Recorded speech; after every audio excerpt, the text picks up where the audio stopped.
Right. So I heard that you were actually in the chat. I missed it, that you were in the chat last week yelling about how to beat the... Yeah, it was somewhere between like the 6th and 8th Colossus or something like that when I popped in. And I was just, it's one of my favorite games that I've beaten it a billion times, so I just thought it would be fun to like fake angry backseat game.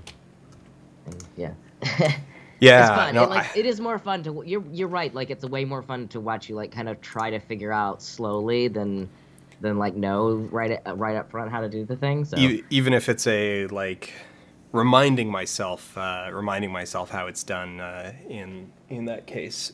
But yeah, like it was surprising how much I had forgotten. Like that actually kind of shocked me a little bit. I was like, I know this game. This one's gonna be easy, and then it wasn't. how many years had it been since you played it though? All the way through, probably 10. Right. So I actually discovered some stuff. So as people may have noticed, hey, a new I pushed out a new episode just like 15 minutes ago. It finished and went live, and it's on Shadow of the Colossus. Hey. Yay. So in running around and doing a bunch of other things, I discovered that there's actually a bunch of there are a bunch of changes for the HD collection that are not necessarily for the best. Like they're just tweaks to like the physics engine because of how physics processing is like fundamentally different between the PlayStation 2 and the PlayStation 3 because of the whole cell processor thing. They got it mostly right, similar, identical, but not quite actually identical, as I discovered in particular on the time trial for Beardy. That one, they only give you like 3.5 minutes to do that time trial, and it's like, okay, this one should be fine, but because of the changes to the physics, he ain't so easy to climb anymore. Yeah. His beard is not as tangible as it once was. Is that what you're saying? Yeah, it's just a little bit slippery. Just all of it is a little bit kind of janky, and that one stood out to me because doing the time trials, they for the most part give you plenty of time to complete. Like you basically just need to do the fight decently. Particularly for the normal mode ones, you just need to do it decently well. You know, don't make any like serious mistakes. Know what you're doing, and you'll get through them just fine. And then if you do know any like tricks to them, like any shortcuts or something, you can like cut the time in half or like even more. You know, and this is without getting you into even like the weird sort of, I don't want to say physics exploits, but you see the like world record where they beat some of these bosses in like 34 seconds, and it's like it's because they like grab a finger and then launch directly up on top, and so like they bypass everything. So even without like that stuff, like you can cut a lot of time. You can cut a lot of time on these just by knowing a couple tricks. But then I was doing Beardy, and 3.5 minutes conceptually sounds fine because it's like, all right, it's not that hard of a fight. Like you run to one end of the room, jump on the beard, stab him in the head, stab him in the back. But because of the changes, you spend so much time losing your grip just trying to like get the stabs in on the head and the back that 3.5 minutes is a really hard target to hit. Right. Where did you leave off? I left when you started my least favorite Colossus in the game, which was the island guy with his head missing and his teeth exposed. Okay. So how far did you get? So we got to, I'm trying to remember the order. So that's Pelagius, and then we got past Pelagius, and we have 4 left. We're done 12. We have 4 left. So Phalanx is next. Sky Snack. Sky Snack is He's my next. favorite. He's my absolute favorite. I would go on Time Attack and just play his over and over on the remake, just so I can enjoy it in HD with all the lag removed, and it's just very zen. Yeah, it's a pretty chill fight if you approach it as a chill fight and are willing for it to take a while. But yeah, no, like that one's pretty cool. So that's the one that's coming up next, and then 3 more after that. So Right. And then we get our happy ending where we get the princess and get to go home and be king and have a beautiful wife. We do. We get that's how it works. we get a kind of happy-ish ending. We've killed the dragon and we get the princess. Yay! I Yay! love fairy tales. We killed so many dragons. This one looks like a person and seems to have intelligence. We're gonna stab its head out. Yeah. So the episode that just went up is about the morality of Shadow of the Colossus, and this is kind of what we're jokingly talking about right now. Yeah. So it started off. I was just writing about like the way that the game goes about building empathy and sort of the mini story that is told with each Colossus, and particularly visually, how it's like, okay, well you read each Colossus from foot to face, Right. and I think it's really cool. I put a lot of work into that video over the last couple days. So like, share, subscribe, and definitely share and like and subscribe. And I think comments are one of the new metrics that YouTube is like, ooh, comments are super important. Like likes are out, comments are in. Subscribes are always in, but like super subscribes, which are like you got to click a bell and push a thing and something, I don't know. Yeah, I circumvented that with just I never go to YouTube's homepage. I have bookmarked all subscriptions just as my YouTube homepage. So when I go to YouTube, I'm only seeing the subscriptions, and I'm not going to see, because like, when you do like dumb streaming things and you have friends who link you horrible garbage, like your recommendations are going to be shot to fuck. Yeah. So I never need to look at them. So I just, if I'm going to go to YouTube at all, it's just going to be my subscriptions. I don't need those distractions. Nice.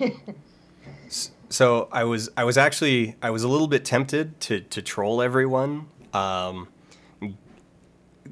get and go through a New Game Plus and get every fruit, every lizard, every time trial item, and then get back to 12 out of 16 and just pretend, just spend the whole night pretending that like this is exactly where we left off. But I've always had this mask and this like bright. I've always had this mask. Yeah. No, what are you talking about? Aggro's always been white. That's just what aggro looks like. But that's about 8 hours of extra stuff, and I kind of needed to get that video done. So, all right, I'm gonna switch. Amy, for those who are wondering, Amy is like running around upstairs somewhere. So we don't have an Amy cam at the moment, but I've got a surprise when we do get around to Amy cam time. I made something. Yeah. Oh, and I need to turn on screen sharing so you can actually see what's going on, or are you just gonna watch the? Well, I've got the stream up muted, so I don't know how much of a delay there is, but it's I'm about sure 10 I will seconds. find out soon.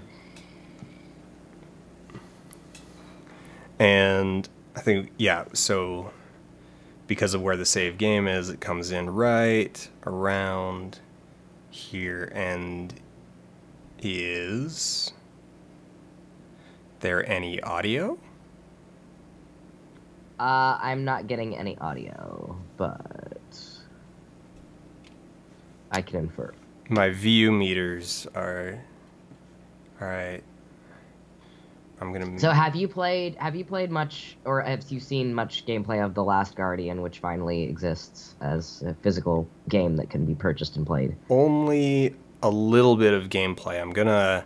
In theory, I get paid on Wednesday, and so I'm gonna go and pick up a copy for the weekend. Right. I'm about 3 hours in, and it is it's not broken, but it's I've heard that it definitely feels kind of dated, like that the fact that it is a game that's been in development for like a decade, or no longer, like 12 years, that kind of shows. it is more art than game. I almost would, if you want to like, if you wanted to like create, not that these things are actually a binary, but if you wanted to create a false binary of art and game, it is way more art than game, because the gameplay aspects are like, well, this isn't important, we're gonna use this to boost the aesthetic, even though it's like maddening from a design standpoint. Like, please don't do this, it's extremely frustrating. And it's like, but it's more authentic, and it's like, so it's, oh yeah, it's a little frustrating. Well, why is there no game audio? Oh, geez, right. Super chat's enabled. Okay, so there we go. There's super chat. $2. $2. Except I only get, what is it? It's 70-30 split, so $1.40. I need to pull up. I bet I know what's wrong. I bet I have my. I need to pull up my my control panel, and go to audio input is set to RCA. Why is it set to RCA? Wait. Component. No, it should be set to RCA. This is weird. Why is it not going through? That is very curious. I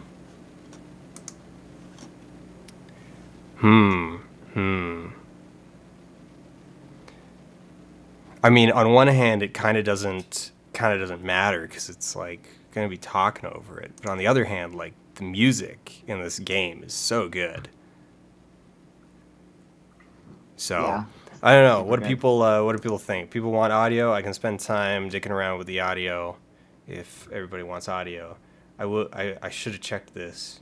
It was working. The thing is that the audio was actually working like 10 minutes ago. Just fine, as far as I knew. Feel the temperature of the chat, see if it's something they really. Yeah, I think I think they're willing to wait on the time investment if you want to try. They're and willing fix to wait. Okay, I'm gonna. I'll just bitch about The Last Guardian. Yeah, do that while I crawl underneath the desk and play with cables. Right. So The Last Guardian. On the plus side, aesthetically, the all of the character animations and the textures and the feel of the world and everything is very good. It is like, if you've played Eco and Shadow of the Colossus, you can definitely tell in that extremely minimalist. They don't tell you anything world building wise, but you can just tell that this is a precursor to both of those. You can just sort of get a feel for the world and the sense of time, and it's like, oh, so this takes place before these other two, and it's really organic and really solid. And the dog is adorable and it acts very much like a dog. It's like aggro times 1,000, where it is, it's not always going to do the thing you want it to do, but it's almost more endearing because it doesn't respond. The AI is complex enough where it doesn't respond to things necessarily the way you would want to. It's very organic in that way.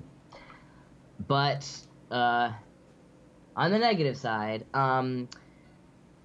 it I think overplays its hand in terms of how much it expects you to just wallow in the awe of the environment and the mystery of what's going on, because there's not. So Shadow of the Colossus kind of had a gimme with this. Like, Eco had this problem too, where in Eco, in order to or I don't know if you played it, but in Eco you have to unlock this big gate that like is supposed to be the escape route for you to get the girl. Yeah.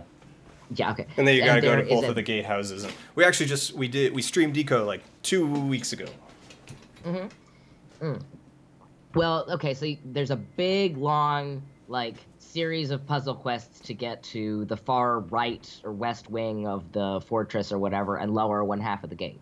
And then it's like, okay, do all that again on the east wing. Yeah. And it's like... And it's just slightly remixed. Yeah, and it's like, but I kind of, you know, it's like, it's dampening that like, reward rhythm that you want in a really good game, by kind of giving you the feeling of repeating something even though you're technically like progressing the game. And Shadow of the Colossus doesn't have any of that because its reward buffers and the are like extremely I don't know. They're the exact same. It's basically the same period of time. You know what you're supposed to do. You're supposed to go to Colossus. This one may be a little further than the others, but the environment is just different enough. And once you get there, the Colossus is going to be completely different. That you don't really ever feel like you're repeating ground. Like when people beat the game, inevitably they're like, "Oh, I wish there were 20. I wish there were 26." You know, rather than "Oh, this part of the game lag," because you are repeating the same thing over and over. You're just repeating an inherently very fulfilling thing. So Last Guardian's a little more like Eco, where you're not really sure what the next goal is. So sometimes the ruminating in this new environment thing doesn't really pan out the way that I think they want it to, because it's like you're supposed to be like, what a big mysterious cavern this is with guards walking around. But once you've seen that like 3 times and there hasn't been like a new environment that tells you anything new about the story yet, you're just kind of navigating this next hallway full of guards. It's like, I need like just give me like a nugget more of information about what's going on, so I can like see some other goal in the future that's not just avoid these guards with the dog again. And now Eco kind of has that problem in a lot of ways, but Eco also has that tempered by the fact that it's like 6 hours long. Right. And this is I was told that I'm about a fifth of the way through the game and I'm 3 hours in. So either I'm exceptionally slow, because I heard people say it was like a 10 or 12 hour game. So I would be amazed. I guess that's about right. Yeah, that's about right. Like that honestly feels about right. Sorry, I'm still digging through a whole bunch of. Oh, did sound flower turn itself back on?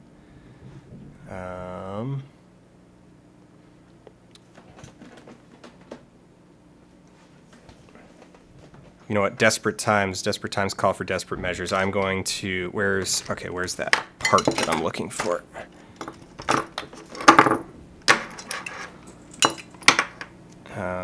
This... I'm going to turn the camera on real quick. Okay. So... Amy. Whoa. Just charging through here like a kitten. All right. What do I need? No, wait. These are the parts I need for the most part. All right. So what I need to do is I need to take the RCA and I need to convert it into. Oh wait, no. I can just plug the RCA directly into the board through CD tape. Yeah, and then send CD tape to mix. You know, it's funny, I don't have a camera on me, but I do have the exact same poster hanging over my head that you do in your shot there.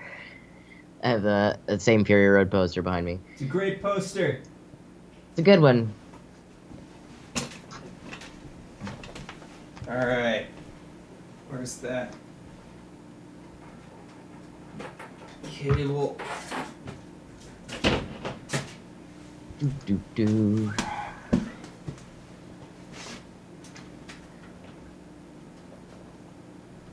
But yeah, I can't even remember how many times I beat Shadow of the Colossus. That was, it was very much like, sort of a thing. That and, like, Legend of Zelda Majora's Mask, I think, are the 2 games that I've beat the most number of times. Um, where they followed me out of like childhood into adulthood, and I would like come back to them uh, then because my favorite thing in any given game, any type of game, is boss battles. So that helped. But then I also, like the mythic aesthetic of it. I guess it was just very calming. It was very peaceful for me, and I liked riding the horse and stuff like that. So. And I understood that killing these monsters is bad, and you're not supposed to revel in it. But once I got past the meaningfulness of the story, and you got into kind of that speedrun thing where it's like, I've played this a million times, so the emotional impact is kind of dulled. It's just very satisfying, I guess. Yes, I agree. It retains a very high level of satisfaction on multiple plays. Okay, wait, do I have a second one of these?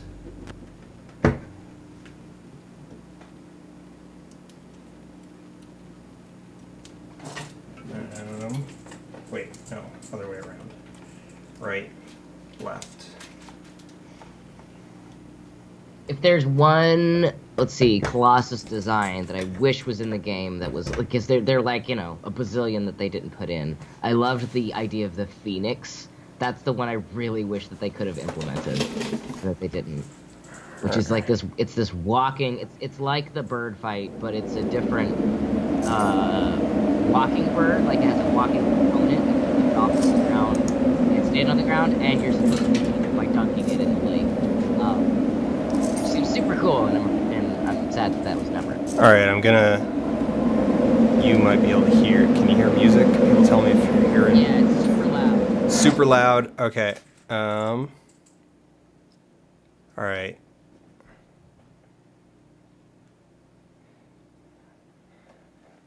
Huh. I don't have a trim on that channel.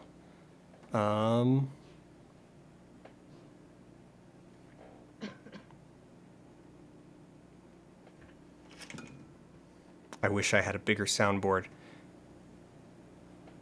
Okay. Maybe if I just barely... Hello? Did everything? Yeah. Oh, there we go.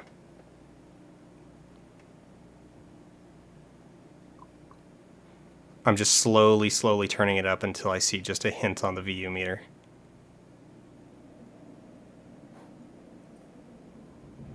There, how's that? Getting some wind. Yeah, it's good. Okay. A little bit of atmosphere, but not overwhelming. Nice. Okay, yeah, that's coming through really clear. All right. Oh, and Jake is totally on left channel. Wait, why is...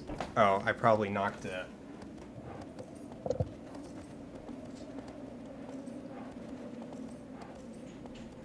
Yeah, left channel only. I no doubt knocked a different cable loose.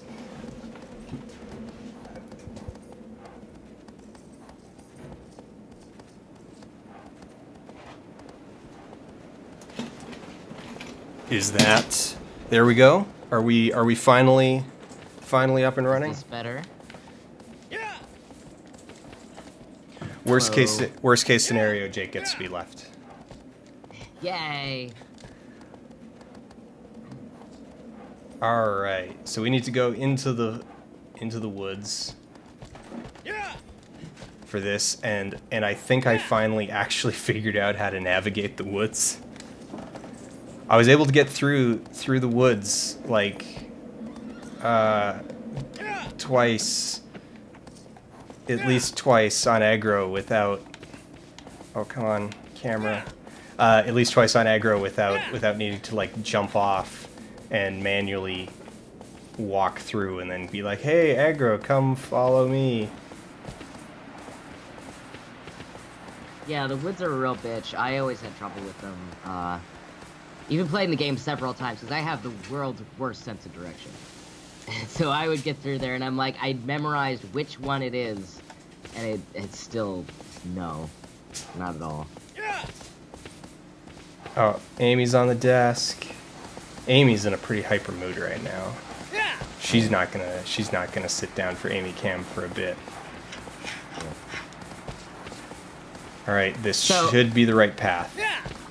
So do we wanna like field this the way that it was? So last time when I was spectating, I was like shouting instructions futilely, but I don't think I want to do that this time. Like, it won't be necessary. I cheated. I went and finished. Well, because I needed the footage for the video, so I went and I finished the game on a separate save file. I did these last 4, and I figured out how to actually like execute several of the special moves that I'd learned are not actually even listed in the manual. Like the dive attack, the dive attack is not in the manual. So I don't know if this is going to quite count as high level play, especially on Phalanx here. Like, I will probably eat dirt before we get Phalanx to eat dirt, but sand is just kind of dirt. It's coarse. It gets everywhere. Yeah. Oh, no blind run? No, sorry, Mex Rage. I beat this game ages and ages ago. So even if it was at best just kind of semi-blind. Yeah, this one's definitely my favorite. This is the one I would play on time attack over and over just because. My nickname for him before I knew that the Colossi had official names was the Giant Flying Flatworm. That's a pretty good nickname. Oh, there we got that one.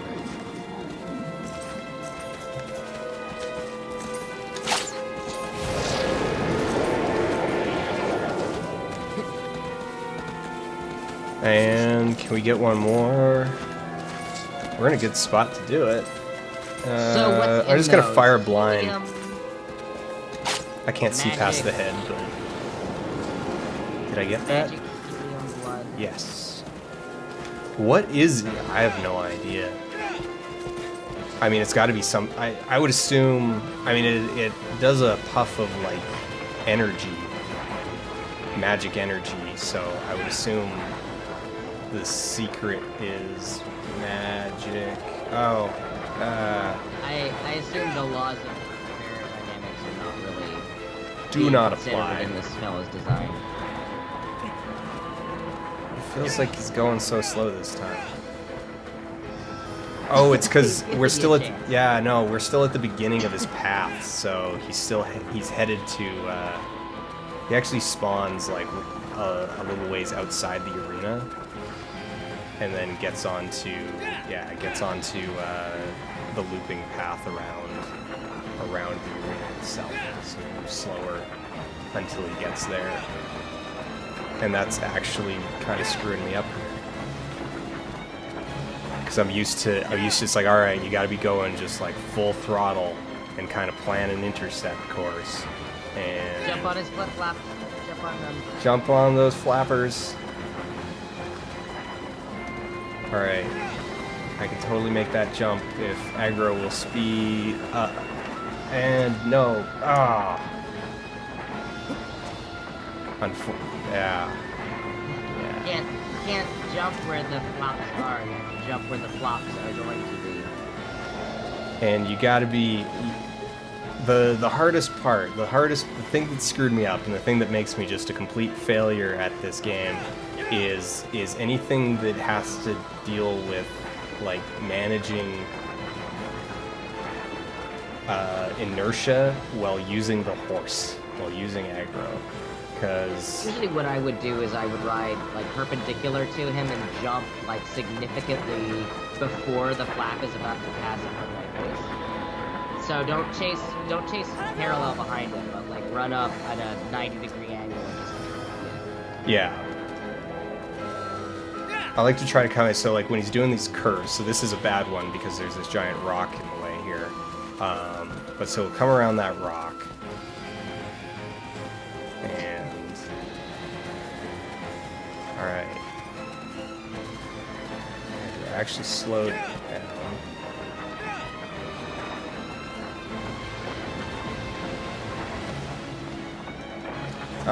And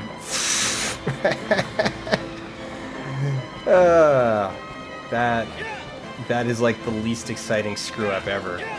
I'm like, all right, I'll bring aggro to a stop, and then I can actually just leap from here. But because aggro is at a stop, you don't jump off. You dismount like a good child. Now, see, that's the problem. You're trying to plan out like course and like plan an intercept strategy. You just need to like hurl your floppy little body like straight at it, high speed, like get significantly ahead of him. All right, turn horse. Damage him. Like, no, you like you. Those flops in any way that will actually cause damage to him. You can barely die in this fight. Like even if you fall from max height, like it. All right. Oh, good. And grab. Yes, got it. There we go. Yeah. Now. Alright. Level out. Level out. There we go.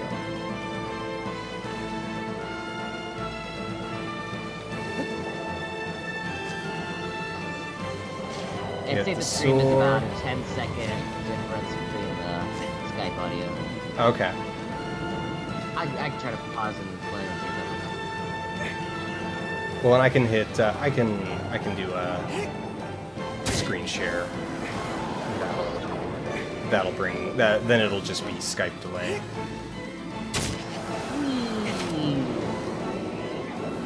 Now, oh, that one's done. Oh, I do not want to let go right now. Okay, okay. Barrel roll.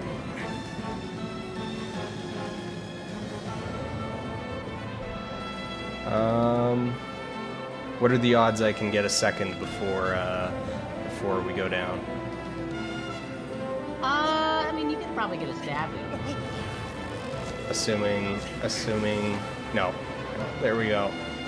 All right.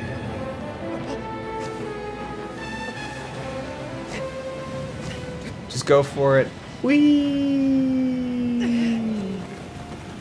So yeah, because you, it's almost impossible to actually die on this one because you don't take enough damage from a fall to kill you. Like, I think the only way you could actually die on this is if you went and ate the poison fruit. Like, so if you were doing like full challenge mode with poison fruit and all of that, then you would maybe not have enough life to survive the fall.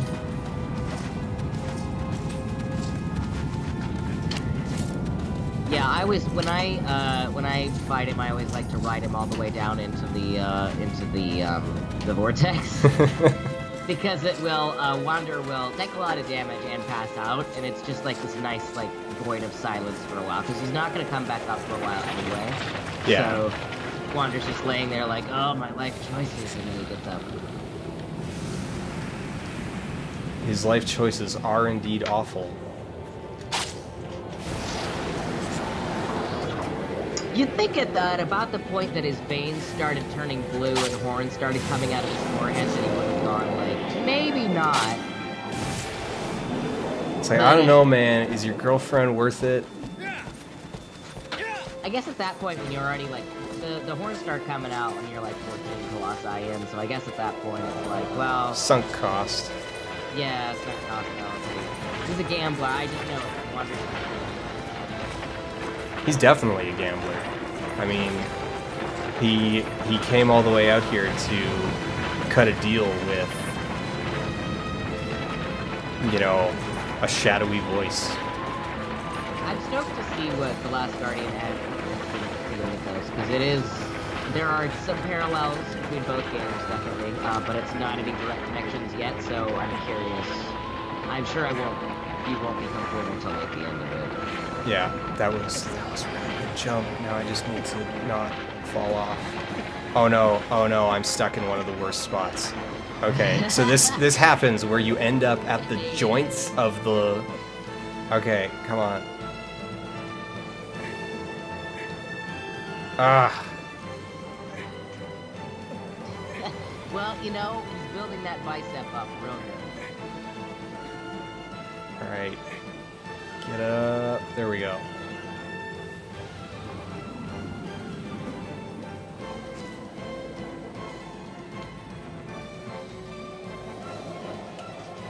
All right. Sort yeah, out. that's always been my pet theory. So it's, you know, there's no answers, but my guess was always that Mona wasn't his girlfriend. She was just like a girl that he really liked and thought maybe would want to be his girlfriend. Yes, and then she was like ritually sacrificed. He was like, no, if I save her, she will be unritually sacrificed and also have to date me. Because I got her back to life. She was dead, and if you get an ancient entombed god to resurrect someone, then they gotta date you. It's the rules. Barrel roll. It's based basically entirely on one's demeanor and the personality of somebody who might do this, and also the fact that when referring to her, he says this girl. He doesn't say by name, and he doesn't make the kind of like, oh, the love of my life kind of please that you would sort of genre expect. Right, he tries to logic his way into a deal with Dorman, talking about her very passively, which implies to me that they didn't really have a relationship, probably. Mm-hmm. She was just somebody he really cared about, but I don't think he was in her world much, probably.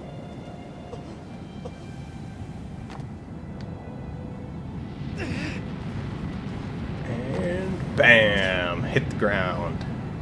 Whee! Alright, Aggro, come on. Oh.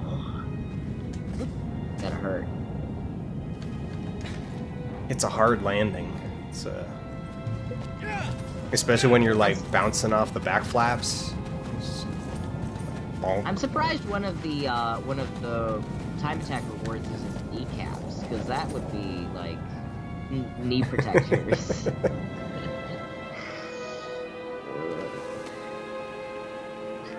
Wander's knees are gonna be shot at the end of this.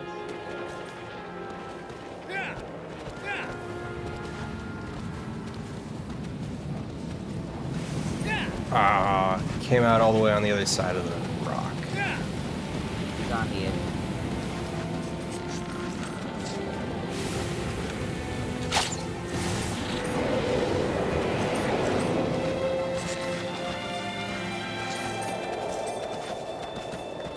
Come on, you can make that shot from there. That's only a Olympic world record shot.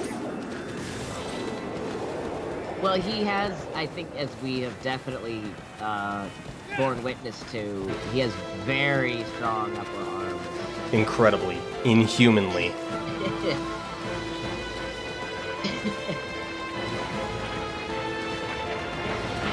Wait, I did make that shot, the first one. That total pot shot hit.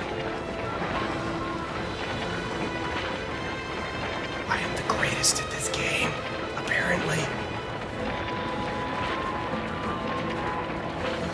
He's tearing it up. I just need to get to the outside of the flappers. Oh, wait. Aggro decided hit a shadow on the ground and decided to just stop moving? Whenever would that happen? The only thing worse than being Wander is being his cameraman. He wanted his conquest documented. The poor fucker. All right. Got it. Yeah. Though we're probably gonna get jammed up at it. Oh yeah. Whoop, whoop, whoop. Can't decide.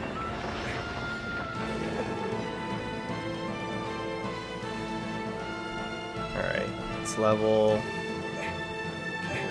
Climb it. I mean, after a few cycles on this, like, he must be thinking about other things. It's like, when I get back, we're gonna have 2 children. One of them's gonna be named Cheryl, and the other one's gonna be Davey. He's not even paying attention.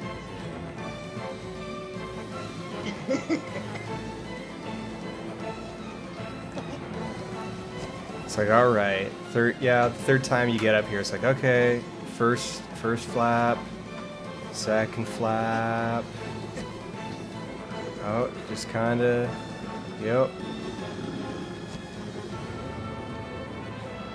I think this fight would actually be improved if there was a bit more of a fixed time, like rather than triggering with each sigil, that it was more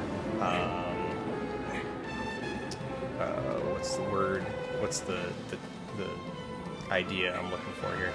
Like it's like, okay, you pop the balloons and then Phalanx goes up into the air and hangs out there for 4 minutes, and so if you're good enough, you can get all 3 in one round.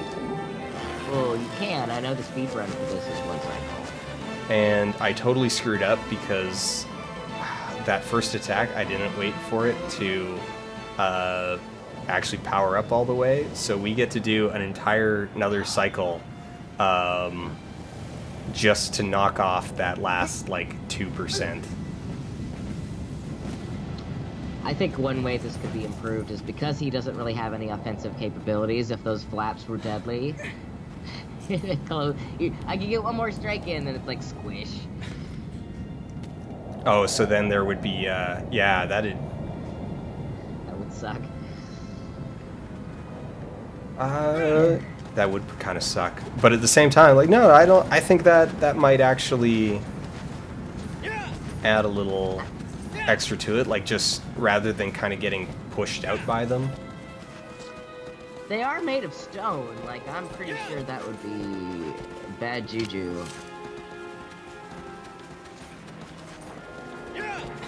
Alright. Oh, I totally got that. Oh! Well, that hurts. A little bit. Ow! That... Okay. Alright. I can't see what's happening, but I bet it's bad. Oh, yeah. Oh, yeah, stone right to that horse's forehead there.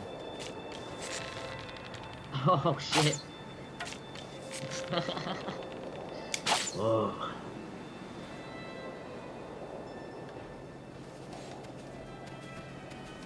Got myself knocked right out.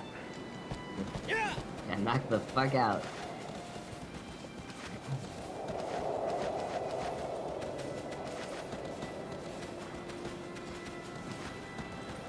Alright. Catch up. Oh, that's good. Come on. Quick stop. Quick stop, aggro. Yeah.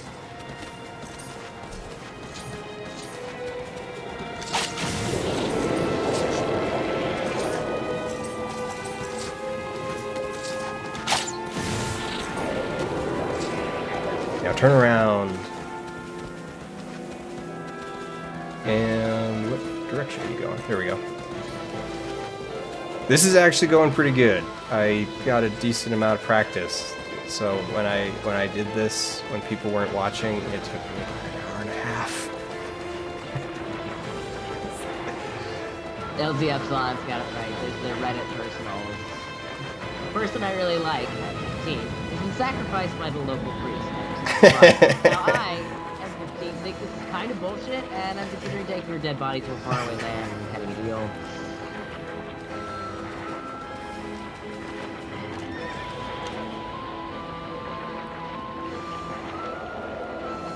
No, I think that's exactly it. God. The tribe elders are like, she's cursed, so we gotta sacrifice her to our dark gods, but that just sounds like junk to me. She's really pretty. She gets cursed if she's that pretty. Yeah.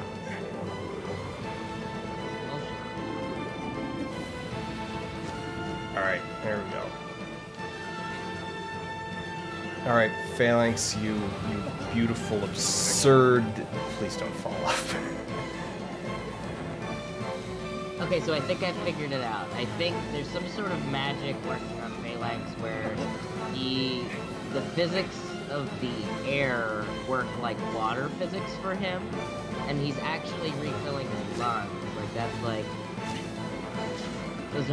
those fluid sacs have like natural oxygen in it. So as long as he holds his breath, he can stay underwater. But he has to go touch the surface, which is the sand, and puncture his lungs. So he's basically like hacking the Matrix a little bit.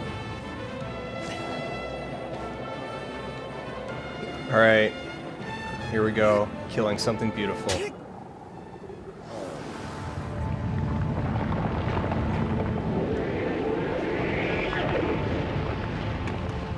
So sad.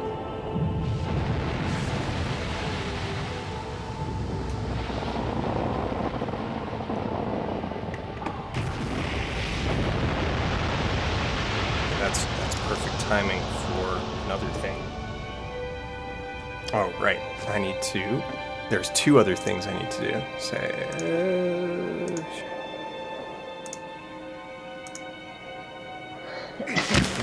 There. That'll be small, but it'll give you a idea of what's going on in a little bit more real time.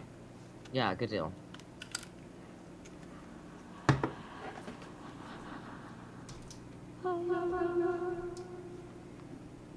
She says Wander there, so she knows his name. She knows him. I don't think they're like, I think they're just sort of passing acquaintances.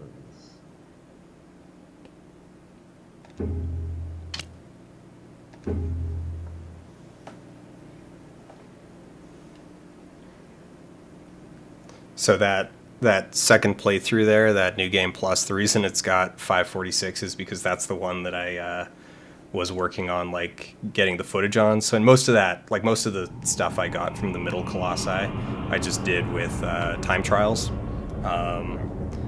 And also, since you're, like, scripting at the same time, you're, like, bouncing back and forth. I was bouncing back and forth between scripting and, like, grabbing footage. Because it's like you write something, you're like, oh, okay, I'm going to need that. Or I need to go double-check this and whatnot. And so it just, like, sat open for, like, 6 hours. It's like just standing there in the shrine for 6 hours. Yeah. I will say that somebody says, do you think that she's aware of what he's doing? I'm gonna say no, because her reaction upon waking up is very, the fuck am I? The fuck are you? Oh yeah, I mean, well, Mono, the girl that he knew is dead. Like, Dorman straight up tells him, like, no, mortals, when they die, they die. Like, that's one of the laws of being mortal. So if she comes back, she's not gonna be the person you know. And Dorman's feminine voice decreases as the game goes on until in the final encounter, like, it's gone. So Right. there's a lot of kind of implication that Dorman puts the feminine part of Dorman into Mono's body. Right, and he's obviously trying to reincarnate the masculine part of him into Wander. Yeah. So, yeah, if that part falls through, I think we still have we still have sort of a goddess wandering around a dead world going, well, now what?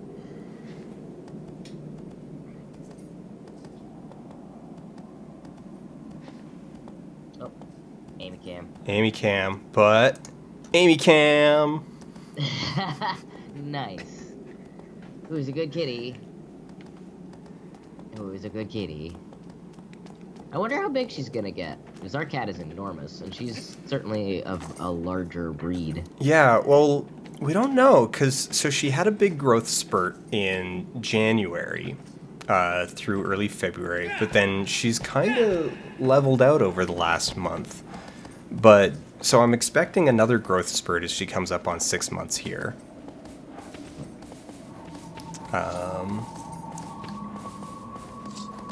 Oh, who are we on now? Yeah.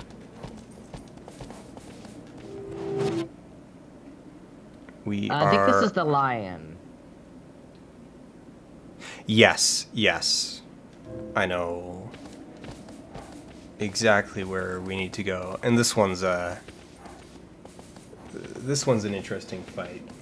Oh, everyone gets to watch her groom herself. Taint. Amy, that's very impolite. There are 100 people watching. I think maybe she was just kidding. It's like, no, I'm just getting the base of my tail. It's the cat version of that Seinfeld gag. I was scratching my nose. I wasn't picking. No Right. picking. I'm grooming my tail.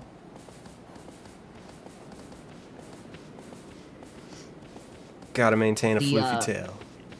The speedrun stat for this strat for this lion is insane, because you literally skip to like the last part of the obstacle course that they have you run through. Yeah. So what do you do last for that? thing. Do you like how do you get up onto the pillar? Do you use? You jump. You do this weird like Waltless Prince of Persia ass column jump off of. You bounce off one side of the column and then jump off of the Colossus himself while he's like trying to murder you. Onto the column. So basically you skip to the last possible column and do a rebound, like a kick flip off of the Colossus. It's great. Nice. Because yeah, I was thinking it's like, well, maybe you could use the Colossus itself as a platform to like either leap up onto the column or get thrown onto the column. Yeah, exactly. But if you fail, like, it's murder. Oh yeah, because this one, just like Celosia, like these two, if they get you in a corner, they will just like keep ramming you until you're dead. Yeah, no, when you were fighting Celosia the other night, I was like, I'm gonna place my bets here. Dan is going to die without, like, Dan is going to get knocked down and then just get knocked down until he's dead. Yeah, and sure enough. Yep. Okay, now Not even can't even get up. Now we cut north. Oh man, you know what's going to be the best part of this stream? Is there's a spot that we're going to go past where I know there's a whitetail lizard just sitting on the ground. Like we have to walk right by it. And I'm not going to pick it up. Yeah. Man, I continually regret. So I don't think there's a couple people in the chat who happen to be at this, but I did a stream once where I played all the way through the game in one sitting, and I eternally regret. This was before Twitch recording metrics worked the way that they do now. The process worked, so it didn't automatically record stuff, especially if it was really long. Yeah. And I feel so bad about that because it was an amazing glitch that I've never seen replicated in any other playthrough, and it just makes me really sad. But it was the swimming Colossus, the Pelagia, eel. yeah. Oh, the eel. Okay. So what happened was, I don't even know how to describe it. So it's swimming around, and its nose hits one of the things that's sticking out of the water, one of the structures that's sticking out of the water. And I guess it just detects collision or something like that, but it's trying to keep swimming. So what happens is its nose hits that, and the head shudders. It's doing this shudder in place thing, and the rest of the body's frozen. And so I'm just swimming around looking at this, like, frozen body under the water, like, does the fight continue? And then all of a sudden, like, the momentum catches up with it, like Bethesda style, and turns itself inside out. The whole creature goes inside out. And just like up through the body zips up through the front of the head while the head is staying stationary and spinning.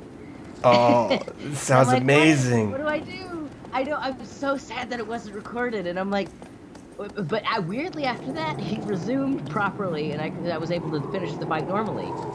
Like, he got out of that weird momentum loop where it was just, like, I guess, tabulating speed over and over without him moving, and then he shotgunned out of it. Mm-hmm. I'm really sad that wasn't captured, but I've never seen anybody else do that in a run, so I'm hoping maybe somebody will replicate it one day so I can prove that it happened.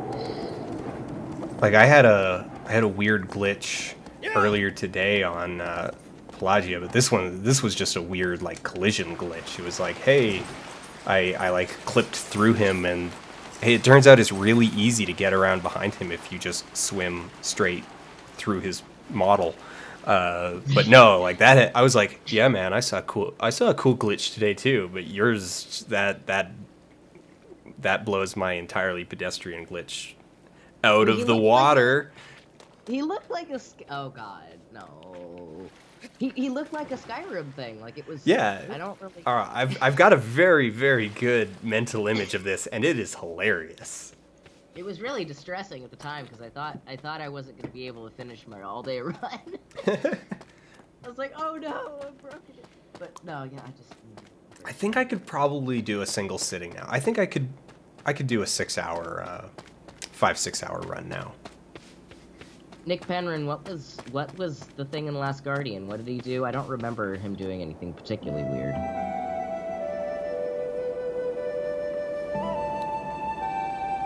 A Trico launch?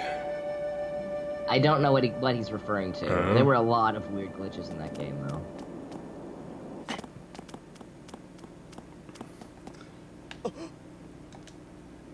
All right. My favorite thing that happened in The Last Guardian, it's not a glitch, it's just very unfortunate, was that the camera is awful in that game. Like, the camera gives you woes in this one, it's nothing compared to the Last Guardian camera. And joy, that makes me look forward to next week. Yeah. I froze. Basically, I climbed up onto the creature, and the camera auto adjusts. And if it auto adjusts to a place where it can't see what's going on, the screen goes black, and then it jumps back to wherever the camera was 3 seconds ago. Oh, that's Terrible. So, in short, what happened was I climbed into a space where the camera would perpetually readjust every 3 seconds, and what you got was a slow zooming loop into the dog's lovingly rendered asshole over and over and over and over. It was just like it would swoop around his haunch and straight up his butt, fade to black, swoop around the haunch, and I was not touching the controller, I'm just leaving it there, and it's just going. So I'm actually debating for next week whether so I'll probably pick up Last Guardian this weekend, but it's sounding kind of like I might want to give it a solo run through at least once, like just so that it doesn't take a month to finish on stream. It's not, I mean, like, I was playing it blind, when I was streaming it, and it's, that's the thing, it is not a bad game. You never get to a point where it's just like, I'm stumped, I don't know what to do. It doesn't have, in fact, like, you're more likely to run into that with Shadow of the Colossus than you are this. You're just, the worst case scenario is you get in a position where the camera is just so buggy that you can't tell what's going on, and you need to, like, try to move the characters, because this is a massive animal that's walking in narrow corridors sometimes. And, like, you just need to get the camera to a position where you can see what even the hell. But the actual puzzles are very easy, so progressing is pretty easy. It's just a matter of getting the dog to listen to you, and getting the camera to not be up its asshole. I'm having mental flashbacks to an old game called Galapagos, which was this game where, you know, it was hyping itself on its creature AI, but so you had this little digital lizard that you needed to guide through mazes, but you didn't control it directly. You controlled it just through basically like suggestions. Like you would click on its side in order to try and like encourage it to go in that direction. And this kind of did work. Like it was a very early attempt at machine learning, so that it's like trying to understand contextual stuff. But when I say very early, I do mean very early. Like this is an early 90s, and so I'm trying to think what's the name of that thing with the dogs? So like Deep Dream, this ain't. Right. And that sounds rough. But yeah, so I'm just having flashbacks that it's like, oh yeah, you need to get Trico to do things by like, you know, basically encouraging Trico to go places, and that it's like if you want him to actually do something, you basically have to, you know, trick him into doing it. I'm like, and so I'm having all these flashbacks to this old game, and it's like, and that does not always sound like the best of things. Well, optimally, so the good thing is Trico is cute, and the more that you pet his little nose and you, like, pat his leg and stuff like that, which is easy, like, that's not a difficult mechanic. You just press circle when you're next to him and you're petting whatever part you're supposed to use. The better he gets at, like, listening to you, like, he'll be more responsive. So, if you enjoy petting him and just pet him over and over, then he'll respond much quicker to what you're asking. Okay. So he has really, the camera is a bigger problem than the animal. Like, the animal's a little bit of a pain in the ass. Sometimes he just doesn't listen, but the camera is the biggest problem. Those environments are dark and small sometimes. Okay. I wonder, do they use the same shader engine that the HD version of these two uses? That occasionally just goes utterly inky black? Possibly, yes. It definitely has contrast problems. Yeah, I'll just say, controlling the boy. Yeah, controlling the boy is difficult because he doesn't have the stamina of Wander. If he falls just a little bit, he'll walk like he has a sprained ankle for a bit. And he's very, his run cycle is not consistent. It's very, like, ramshackle, and he'll stumble. You know. So he's like Wander meets Ico, but worse. Yes, he handles much worse than either of those two. He is a very uncoordinated 9-year-old. It's very shameful.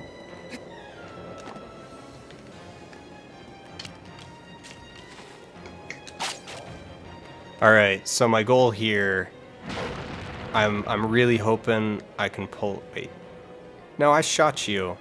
You should be angry. That should have broken this. All right, there we go. So my goal here is to get the quick kill, but I miss it like every time.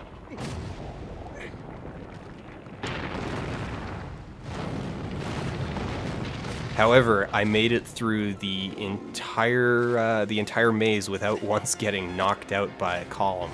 So that's a win. And then I forgot what the jump button was and just let go, and now I'm probably going to get beat up in the corner here.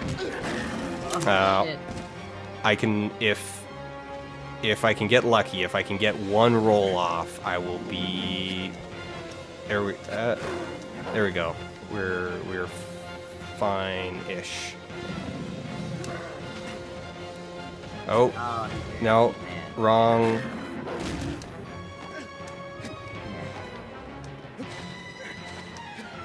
There we go. Now we're safe. Good recovery. Good recovery. Okay.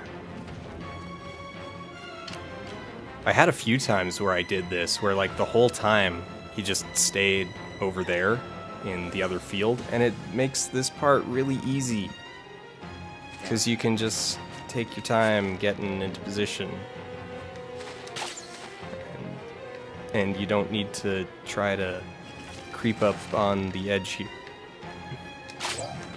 I forgot, who was attached to the movie for this? It wasn't fucking Max Landis, was it? No, it was Trank.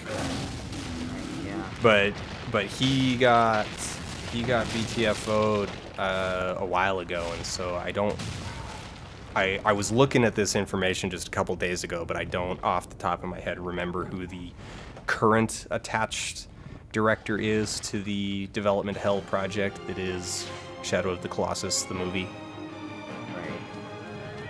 All right. Come on, boy. Come on. Come on. No, why are you going over there? Why are you walking through the terrain? He's just decided to leave. He's just decided to go to position 2. He's not hanging around position 1. Yeah. You know what? If I just stand here, I bet you if I just stand here, that kid, he's got a sword. He's just gonna jump on my back. Yeah, he did. He's totally just walking to position 2. I've never seen that. That's great. Like without because he'll run to position 2 if you ride him there. And this time he decided, like, nah, I'm just gonna go. I'm used to him being unconscious for a little bit there, so not a long bit, but like a little bit. He just left. He's full out running away from you. Well, he better hang out over here at this spot. Where is he? Over there. Okay, here we go. No, he's not gonna... What's he doing? This is weird. Oh, man. Yeah, I think you need to remind him that he's there. Also, I need to get away from that spot so that the camera doesn't do that. I think you hit him so hard, like, you Yeah, hit his I head missed it. so badly that he forgot there was an intruder and went back to his post. You know, I'm gonna use the other column. It's a bit less frustrating with the camera. Ah! Oh. He's unconscious. He is, but I got knocked off the pillar because I didn't realize he was just gonna charge me. Alright, there we go. Alright, charge. Okay.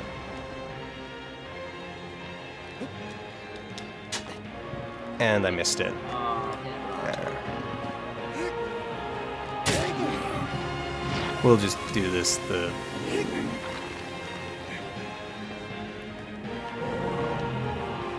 Actually, he's one. Oh, he's actually going to position 3. Alright, we're just gonna get off you.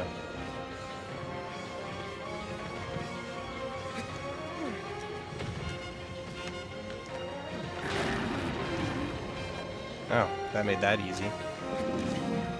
Alright.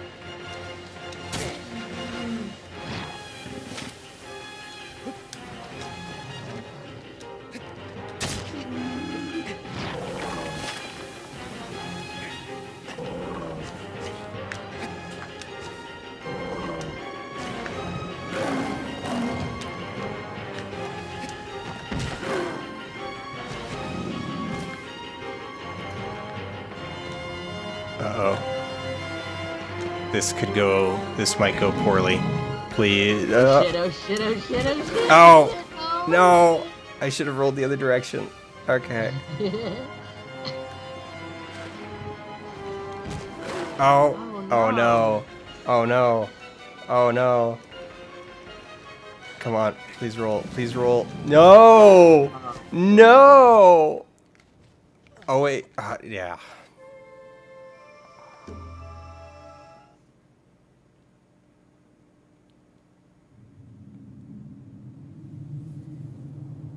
Back here again, eh? I am not happy right now.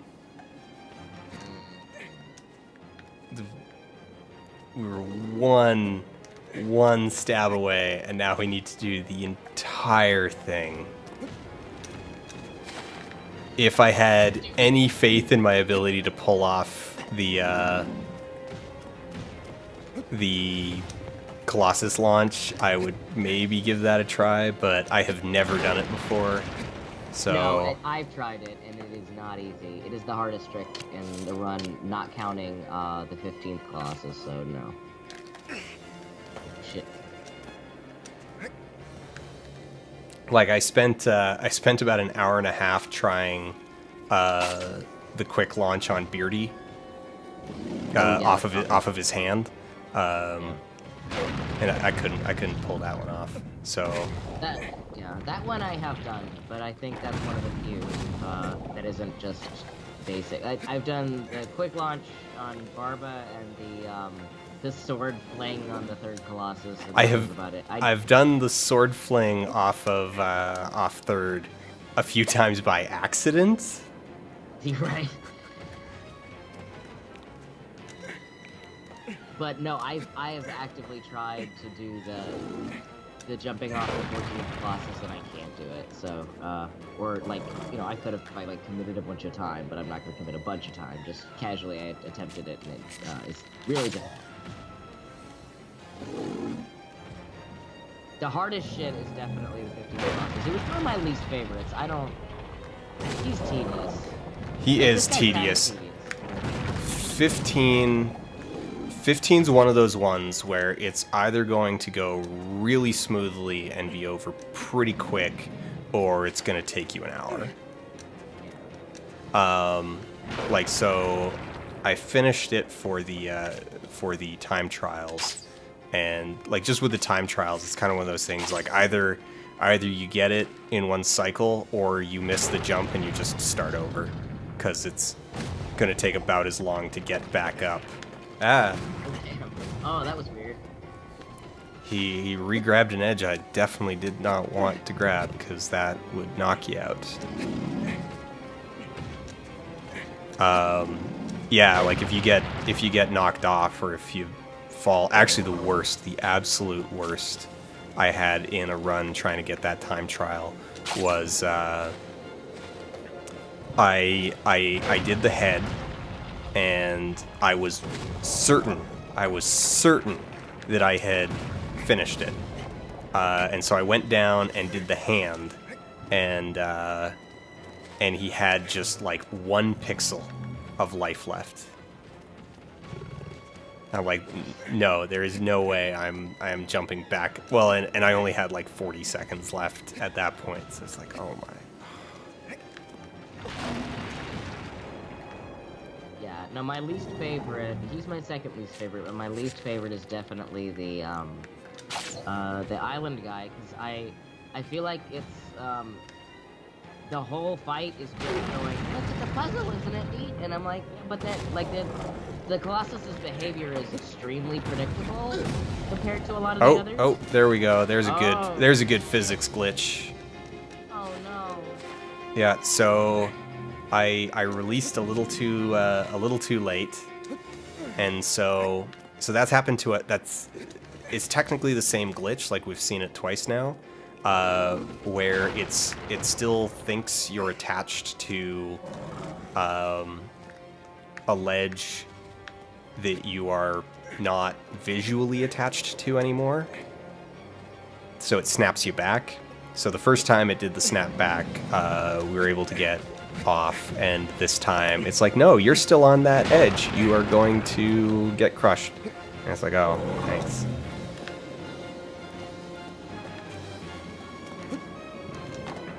Yeah, the island guy, that one's another one that can just be kind of RNG-ish, tedious. That it's like, all right, which direction did you decide to go in? My favorites are the ones that largely rely on the unpredictability of the boss's behavior and your own skill, rather than any puzzle elements or anything like that, just because I like fighting boss monster.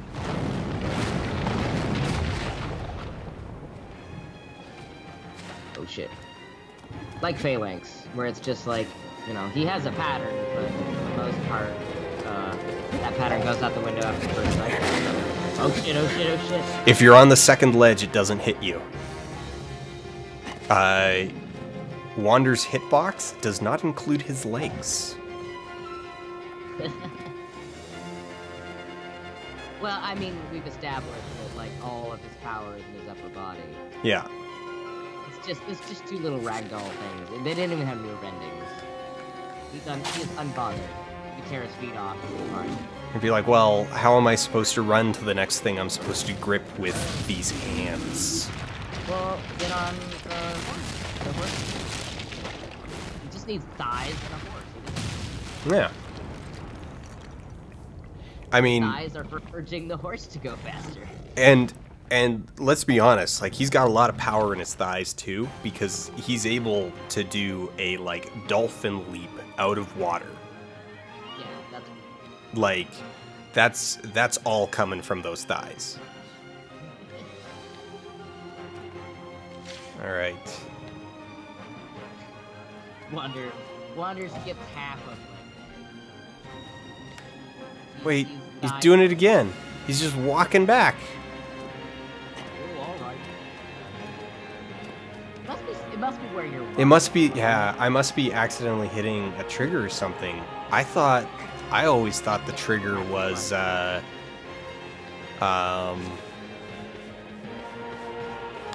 was latching onto his back. Yeah, you are right up where he should be detecting you, and he's just like, I don't give a fuck.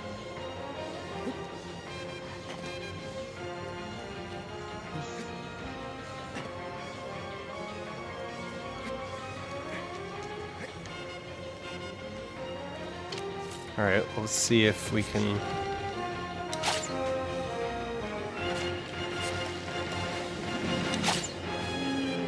Yeah, now you remember. Is he even programmed to ram these? Yeah, Like, on this side? Yeah, but on this side? Oh, there we go. Yeah. And he's now... Wait. Yeah, Wait, what the hell just happened there? Did he just hit twice? Yeah.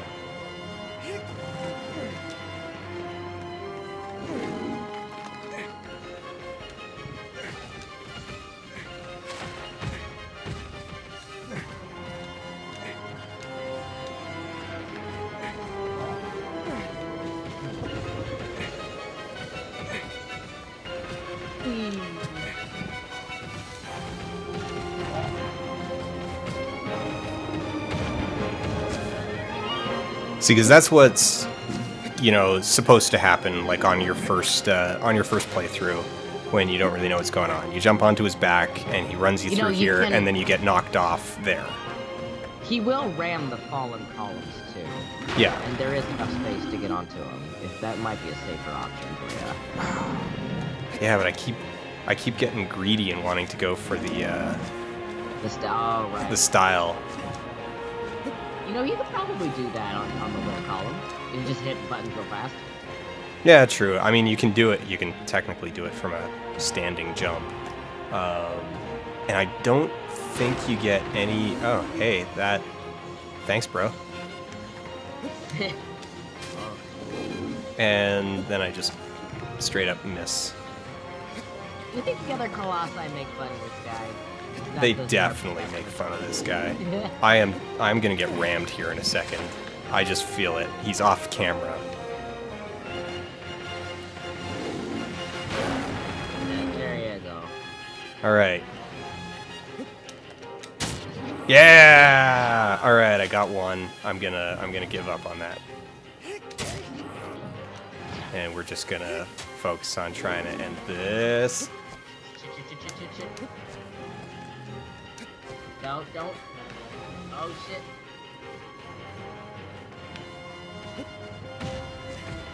Just get to higher ground as soon as possible. Get on those columns. Get on the little There we go. column. There we go. He will I'm good. I'm good. We're safe now. Alright. Knock yourself out. Come on. There we go. That should not be able to do the damage to you that it did. After a while, he would cease to go unconscious because there's nothing left to damage.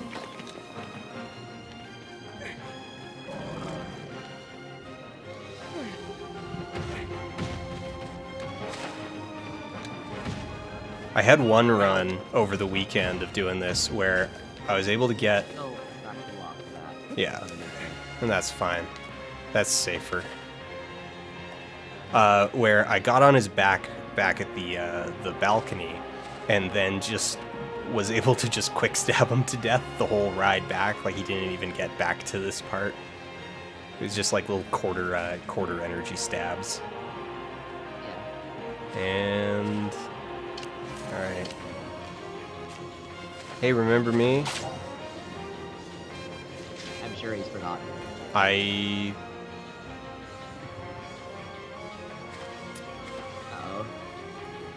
Stuck in a loop. Actually, if he's like super stuck in a loop... Oh, there we go. Bonk.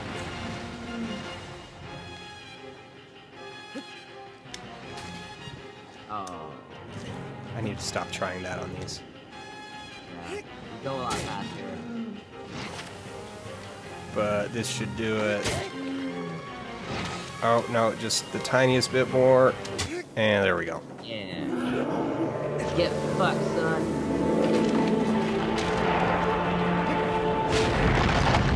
How's Amy doing? Amy's she doing returned to good. the Amy cam. She took a break and came back.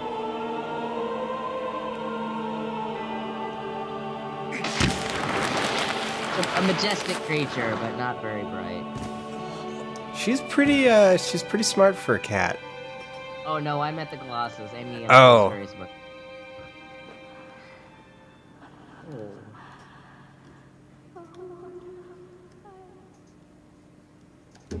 Yes, let's save. Pause out. So we're prepared for her to get pretty big. She's not a. I'm pretty sure she's not purebred. I'm fairly certain that if she were, she'd be already be heading towards gigantic. Yeah. Well, you never know. Like, We are prepared. Like this, she'll just kind of grow slowly. And like a year from now, we'll be looking at pictures and it'll be like, "Whoa, you got big, cat." Yeah. It could be one of those hybridizations things, like with ligers, where they're way bigger than lions and tigers because they're mixed up. Boston's like that because he's bigger than a Siamese.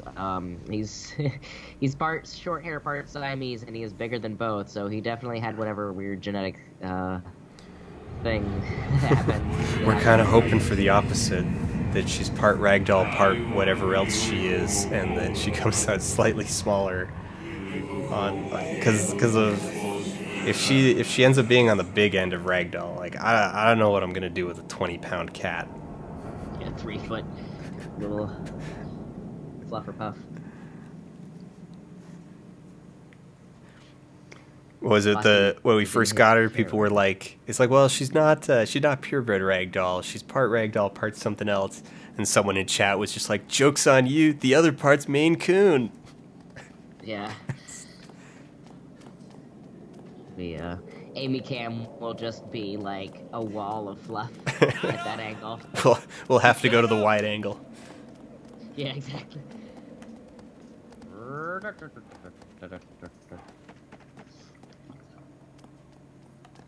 Boston is 17 pounds. I think he lost a pound. He might be 16 now, but still. Oh, that's so much cat. It is a lot of cat. So, chat, I just want to remind you all that there is a white-tailed lizard in Dorman's skylight, and it's still sitting there. There's the white-tailed lizard in the shrine that we just left. It's sitting in the skylight, right over our heads. In fact, where we respawn, if we look straight up, we would see it. And it's still there, and I'm going the wrong way. I was going the right way, and then I turned because I was busy trolling chat about the white-tailed lizard that's still alive and healthy in the skylight above the spot that we were just standing at. Okay, I'm gonna take a guess. I'm gonna take a time estimation on this one because this one's kind of a bitch. I'm gonna say this is gonna take you 16 minutes. 16 feels fair. I know I can do it in 10, but 16 feels fair, especially since I don't have the option to just reset it if I screw up. Yeah. Yeah, no, he's very prone to like, whoops, oh well, gotta redo like this part of the fight that takes 5 whole minutes. Yeah, I mean it's one of those. I think it's one of the moments in the game that works far better intellectually than it does in practice. But so one of the elements of this fight is that it really screws with your depth perception, your sense of scale, because so this is the largest of the humanoid Colossus minus 16, who is non-ambulatory. But so they've intentionally set everything up like the arena is cyclopean in scale, and he's huge, and you need to make these jumps that because everything is designed to screw with your sense of scale, it's super, super, super easy to completely misjudge how close things are. And so you're like, oh, he's right underneath me, and you like jump and like at the full peak of your arc, you just sail right in front of his face. Like, oh, I wasn't even close. Right. Well, my favorite is the stompings, because at one point you have to get him to try and stomp on you. Yeah. In order to, in fact, that's the first phase of the fight, if you want to do it conventionally. And, your perception was like, okay, that's definitely going to be, like, going to barely miss me. I will roll twice, and that foot will barely miss me, and that foot lands right on top of you, because, you don't really have a great sense of how far away it is because of how big it is. Oh, wait, am I going? Oh, no, I want to go... the door's over... Wait, is the door down? No, the door's over here. Did you know there are tortoises outside of most of the buildings in Shadow of the Colossus? Wait, what? Like, little animal tortoises? No, I've never seen a wandering tortoise. I mentioned it because I think there's one outside here. There's one outside, definitely Barba, but I don't know if there's one outside here, but they're just tortoises. You can step on them. If you step on them, sometimes it'll trigger Wander to do a stumbling animation. Oh, hey, look, there's a whitetail, hey, look at that whitetail gecko. Live a long life, you white-tailed lizard. Yep. There you go. Huh. So I guess it would probably from up here, it would just look like a black dot. Probably. But I've seen them wandering around like the stone entrances to temples and stuff like that. But they're little brown tortoises. They move very slowly, and Wander can step on them, like, and like the dick he is. Yeah.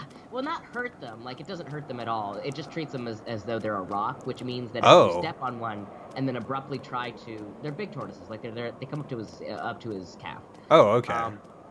And if you put your foot on it, the game will treat it as if though you've stumbled over a rock. So if you try to run after one of your feet is up on the tortoise, he'll go into this like wily coyote, stumble. wacky overreaction to falling over something, and it's like your reflexes are not what this game promised. That is kind of hilarious. I used to do it to entertain myself when I played this game way too much. And it's got the inverse kinematics too, right? Like the tortoise has collision, so his foot actually like goes up. Yes, it goes beep, like it does that little jump, the weird, Yeah. It's a totally useful thing to add to the game. Just random wandering tortoises. I've never even seen them. Yeah, I mean they're rare because they only appear near once human structures. I don't think I've seen them outside in the greener areas. So what function did this area serve? This looks like a citadel of some kind. Yeah, like I mean this is a plaza, and actually so this plaza leads over into the lake here. So this is either a plaza or an aqueduct or something. Place for fancy parties.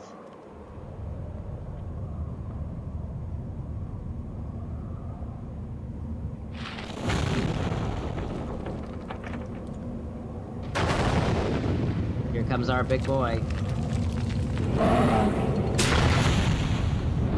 I think one of the cool things about this fight is they do a really good job at making this guy seem just freaking massive, but he's not actually that much taller than most of the other bipedal Colossi.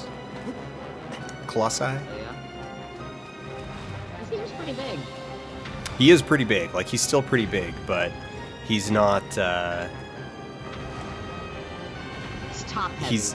He's not out of scale, I guess is. Like, they make him feel much bigger than he actually is. He's got gorilla arms. That arm is the length of his entire body. Mm-hmm. Ship roll. Oh. Doesn't matter. We'll get most of that health back. That's not a bad boo-boo. No.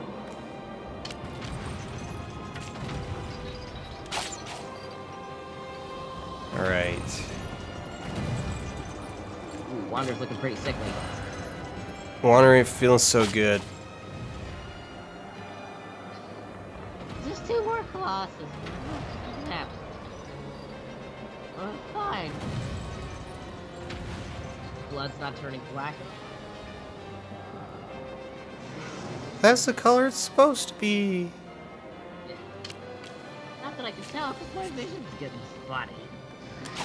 Come on, man. There we go. Bam. And... good. And... fail.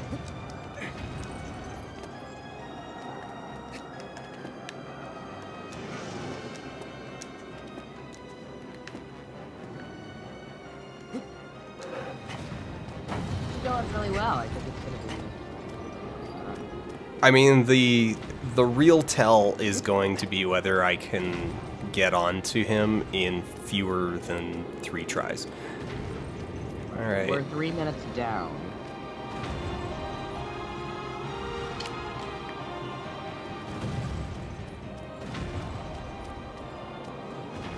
There we go.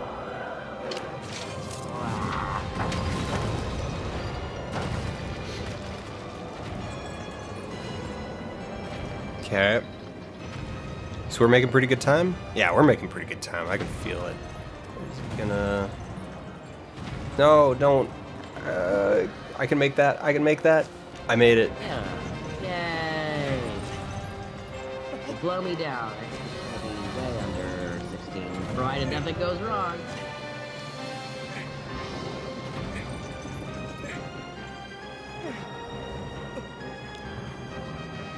Alright.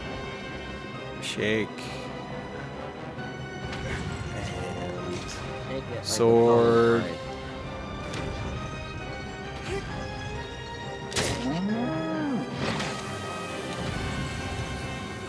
Cow noise.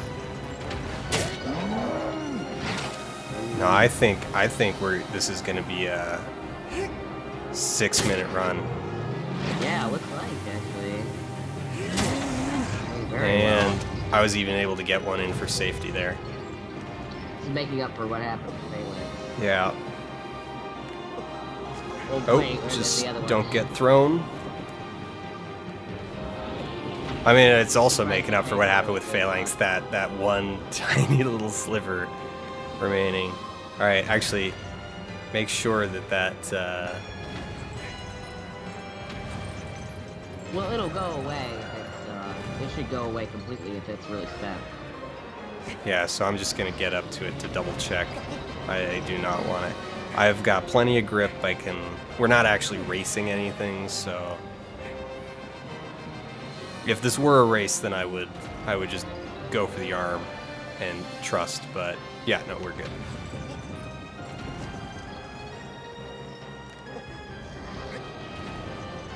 We're just racing pride, not an actual number. Oh yeah. Well, and you're like Way under our 16-minute goal. I was assuming you were gonna have the luck that you had on the lion with this one. Yeah. Yeah, you got all your luck pooled into this one, I think, and it got sucked out of the previous 2. I'm not even gonna risk doing a drop grab. I don't need to. Alright. We're good. Small stab, and a second small stab. Drop your sword. And I am not actually quite far enough down.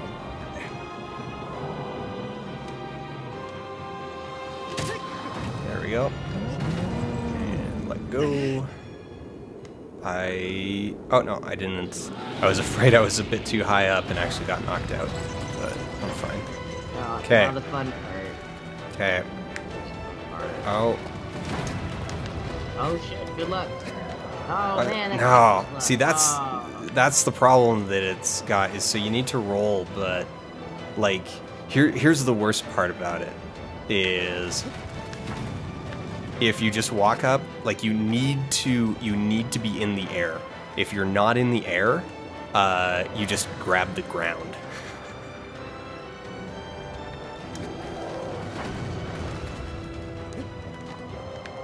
No. There we go. Got it. Yeah. And what was that? What's the time? That is a 6-minute fight. 6 minutes. So I went back to double check and still made 6 minutes. I think that right there is the single best run on 15 I have ever had. That's one of the best I've seen. That's like. Yeah, that's not like using crazy tricks. Yeah, that's really good. All right, now we just have to worry about what's his name? Malice. Yeah, Malice. It's a nice name. I'm sure he's very friendly. Yeah.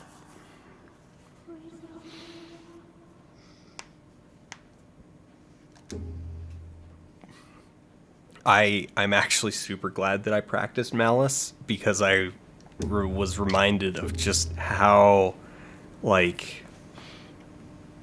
how much learning and like trial and error is involved in figuring out Malice, even if you remember the fight, or even if you kind of vaguely remember the fight. Like, there's a couple things in the Malice fight that I think are bad. It's all in all a really, really, really good final encounter for the game, but there's a couple things about it that I would change if we were doing this from scratch. If we were making this game from scratch. The dress is a bit long. There's a few too many places to fall really, really far without any like. I mean, it makes sense that you don't die for a lot of the falls because the game doesn't have like intermediate progression states like with checkpoints. So, but that can make it really just grinding if you get really high up and then you get knocked off and you miss grab points and end up all the way back at the ground. And it's like, oh. All right, I'm gonna make another estimation, but I'm gonna be more confident in this one, in your skills and luck. I'm gonna say 9 minutes on this one. I could do a 9-minute Malice. That's average. Yeah. I mean, basically, honestly, as long as I don't get just wasted with bad luck, like I shouldn't say bad luck, with my own utter failure to time my movement. If I don't screw up the first half of the fight, I should be fine. I am fairly certain I can do the skirt and the final encounter just pretty smooth at this point. You know what's really nice is having this horse. I sure do enjoy having a horse to ride. Past the beautiful scenery, I sure do enjoy having I love having a living pet horse, like just a long-suffering, faithful, loyal, living, alive companion with no grievous injuries or anything like that. That it's so wonderful having an entire healthy horse. Someone else to talk to, you know, there's nothing but hawks and turtles and lizards out here, and it's like, you know, you understand me, horse. We're friends. I wouldn't be sane through this adventure without you. We're gonna stick to this till the end. Yeah. And we're gonna talk about this in years to come. It's like, hey, remember when both of our long, monsters? healthy lives. Yeah.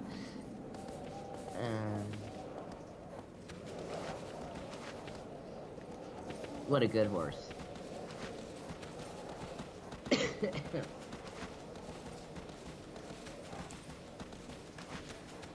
Props to the Amy cam. So, oh, did I miss any more super chats, or was there just the one? I didn't see any others. I didn't see any others. No one has gotten one pinned, which sounds like a sensible financial decision.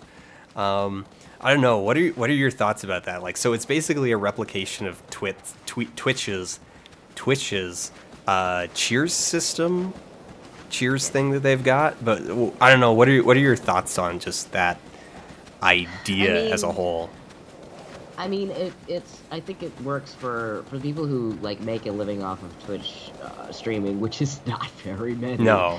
You know, they stream at least 8 hours a day, including weekends, and that's very few that can actually make a living doing that. But like, so I guess it serves the same purpose if anybody uses YouTube like that, which I don't know that people do for the most part right now. But you never know. If it works for some people, it works for them.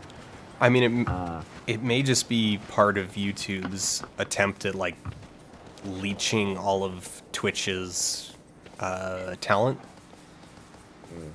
Maybe. I don't know. I mean, well, that's actually clearly what it is, but I don't know if they're having success with that. Like, if YouTube Gaming, I don't know what bite they're taking out of the, they're actually managing to take out of Twitch's user base. I know I moved over. Very much. Yeah, I doubt it's very much. People like the Twitch interface. They like the custom emotes. They like the donation and subscription system. They like that you can search by game. Like those are things that. One of the things I really like about Twitch is if you do get involved with kind of the internal culture of it, like the rehosting streams and all of that stuff. Like there's some really cool functionality built into it that really helps it kind of build its internal ecosystem.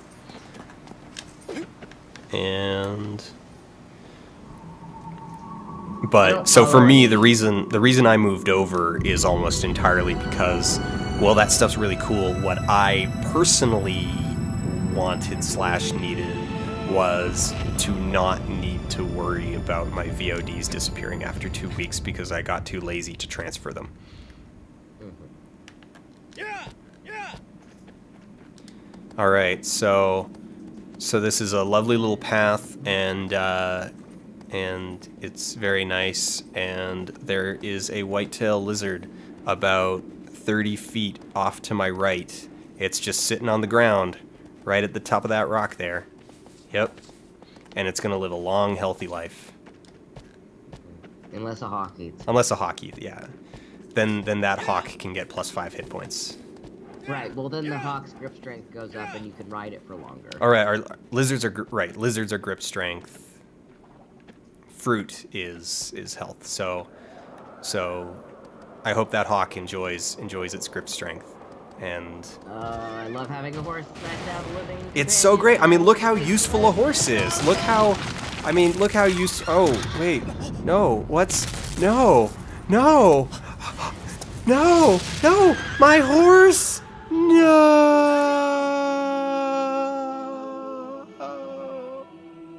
She probably survived that. That's water. It's just a little airborne. It's good. It's not like they have really fragile legs where if you break them, you have to put it down.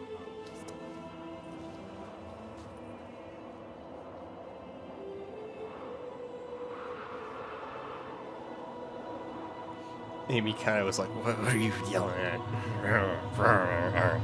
Fluff, fluff, fluff. She has little black beans. She does, except this one. It's just out of frame. She has one pink toe bean on her back right paw. Austin has all pink beans, but that's because he's like very, he's sort of sandy cream colored all over. So it stands to reason he's probably extremely pink all over were he to be shaved, which was never going to happen. But like, were it to happen. Right, I can't imagine a scenario in which he'd have to be shaved, but it would not be a pretty sight, because he's a big boy. Very pink.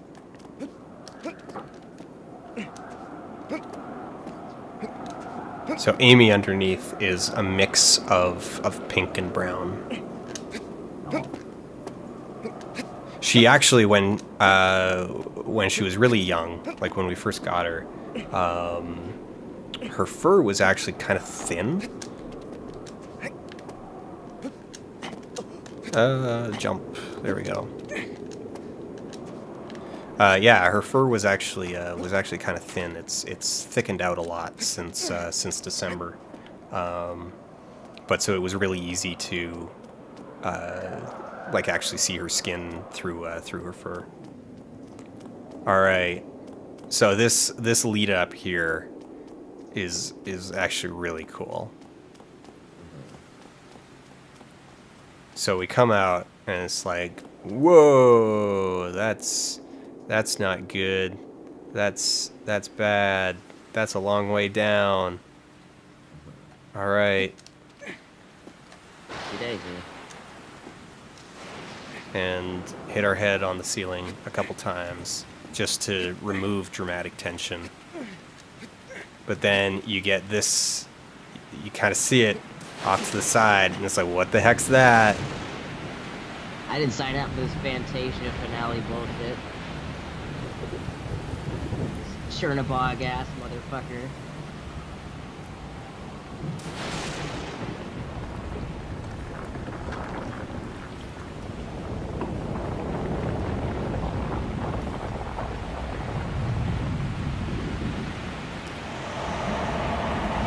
So now, part of what makes this fight so good, aside from the parts that make it bad, part of what makes this fight so good is the little mini, like the mini story that is told as part of it. So all of the Colossus have a mini story. Like they are all each a story, and so this one manages to so thoroughly encompass just all of the themes of the game. And I talk about this a lot in the video. For those of you who haven't watched the latest video, it just came out this evening. It's on the channel. Like, share, subscribe. Yeah. But so I spend a lot of time talking about this one, just in how, like, thematically it encompasses like everything that the game is basically trying to get across, and that's bad.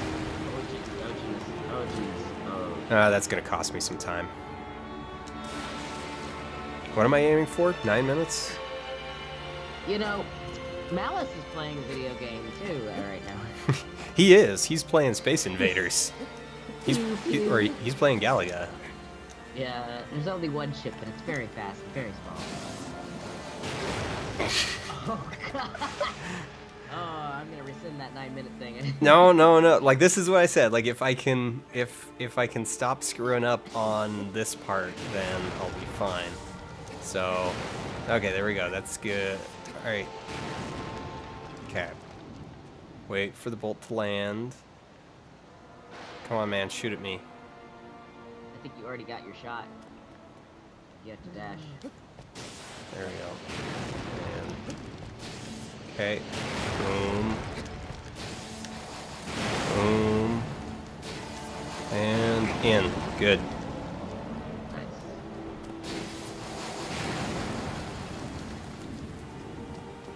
I understand too, Malice. I am also currently wearing a dress. Dresses are great. I put it on for shits. Yeah, I put it on for shits earlier today, and I just... The only thing that's changed is I put on pants and a jacket, but otherwise, it's like, this is actually pretty comfortable. Yeah. Kind of hugs my gut a little bit, but other than that...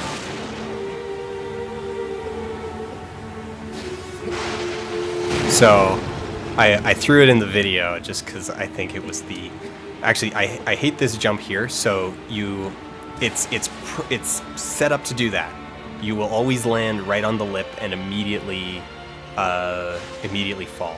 But so I put it in the video. In my best failed attempt, I came around that corner and immediately got blasted off the cliff. All the way down. All the way down. It's like... It would be great if you died like in that specific circumstance. You have to start climb again. Oh, gee. Actually, I did have to do the whole climb again. Or no, right, because it gave me the restart, but there was one point in here where I had to go all the way back because I had saved back at the temple, or the natural save at the end of the I hit square instead of X, so I didn't roll. I just stood there. I had one hit. I thought I was recording it, but I couldn't find my footage of it. Where I was doing this approach, and this is actually where I have the most trouble. But I was like mid-roll and got hit, and just like flew right into that wall that's on my right. It looked like such a harsh hit.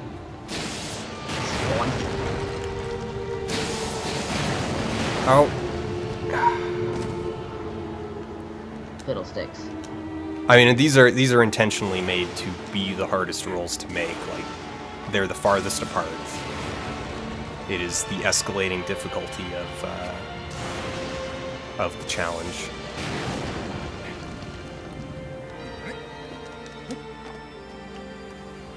Wander is only slightly below.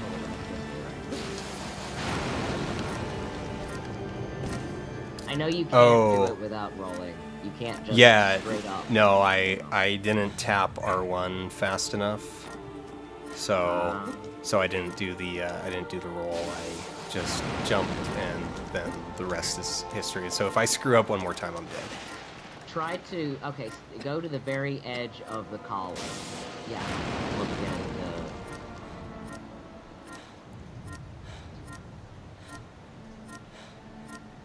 He's not gonna give you another.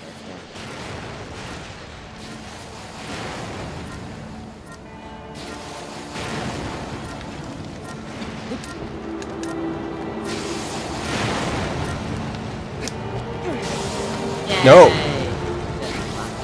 I grabbed the edge and I was like, no, I don't have enough health to take a straight hit. And yeah, that's the last one. Now we come up into the skirt. And cutscene.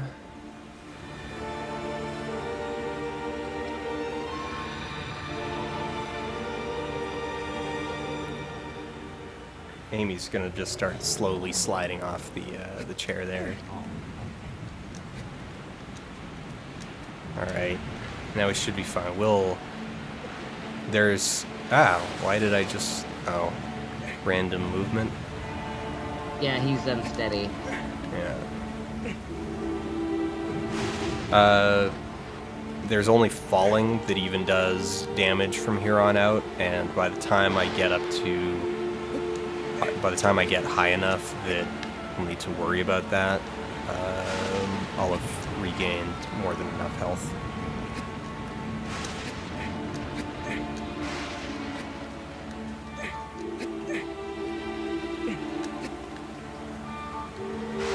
You ultimately don't actually take that much damage from falling, like, proportionally. Oh. There we go. Huh. You don't have vertigo, do you, Dan? No.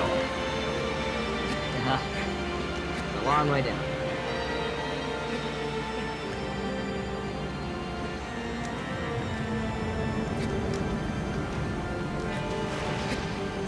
There we go. Here we go. Time for itchy back.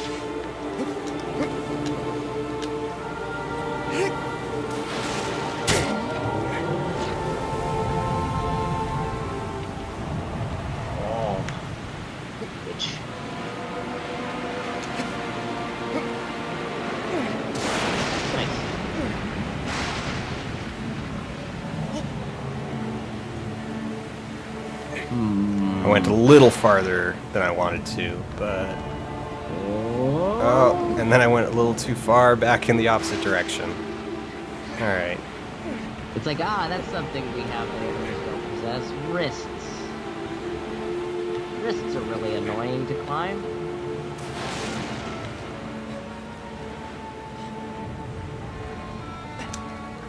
There we go.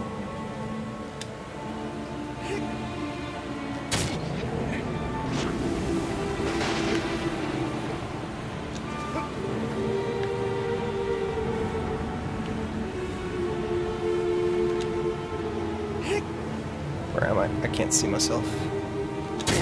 Oh, I actually had the shot already fully charged. All right.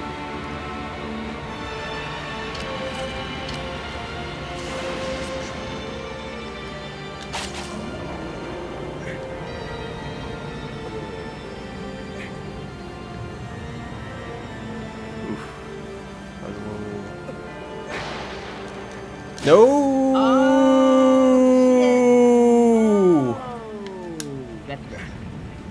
Oh, frick. Well, there goes my time.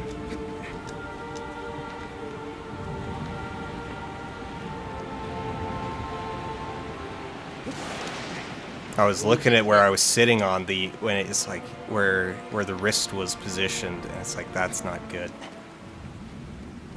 I should have just held it out for a second. We hit 9 minutes? Yeah, we hit 9 minutes just now, so. Oh, okay. So I was gonna do about 11. But now it's gonna be. I think we can probably take the head. The head shouldn't take longer than like 60 seconds. Because he doesn't wiggle that much. It depends. So I've found just because of and this is part of like that, what I was saying earlier about the physics engine being a little bit wonky, is if you're in the wrong, like, little 2 square feet, then you basically don't stop shaking ever. So you gotta find the right position, or you just flop around like a fish. It's kind of obnoxious. Yeah, well, I know that there are speedruns specifically use dead zones where they're very specific. Yeah, they're dead zones where it doesn't detect you as an human being on there, so it just doesn't shake at all. And I've hit those by accident before, and I'm not having quite the same luck with getting onto.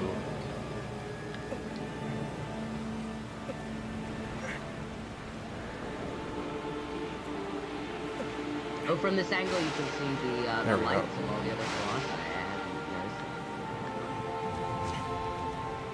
Because we're as far south as we can possibly be when you turn around. Oh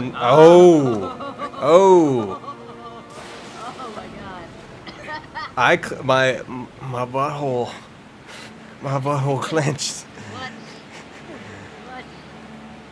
Alright, there we go. Let's just safely get onto that fur. Oh. Good thing Wander's got some pretty decent air control. Wander's like, I can't wait to tell Agro about this. Oh, shit. Oh. She's never gonna believe this.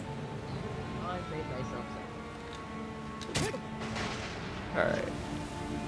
I'm gonna get to a better position on the hand before I even take the shot.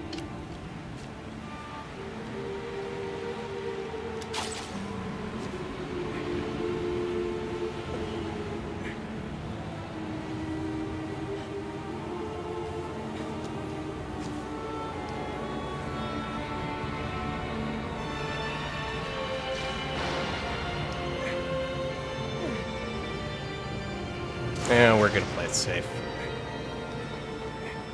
You hang out on his collar and crouch. Shouldn't be destabilized if you should get your strength back.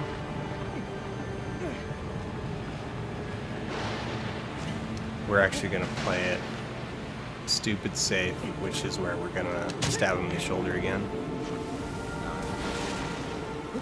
Ow. And we're gonna get like all our grip strength back. But yeah, look, so from this angle you can see all the Colossus lights because Oh yeah, let's show everybody. Yeah. It's further north than we are. It's fancy. So Malice is just sitting here watching those lights go off, and like over the course of several days, watching these lights go up into the sky, and saying, "Oh my god." Oh, dude, that's such a good point. I should. Oh, now I wish that. I hadn't noticed it until now, because usually I'm focusing on his body. I'm not looking at the scenery. Yeah. So there's a spot. There's a dead zone. Like, if I can move forward, just there we go. I think I might be in it. I think I hit the right spot.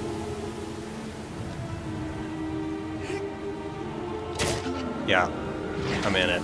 We're good. We are golden to just ruin his day. My brains.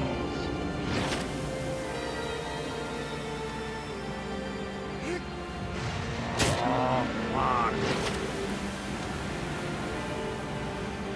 Literally the last of his kind. All right.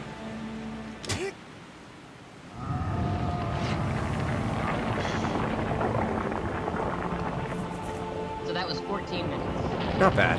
Not bad.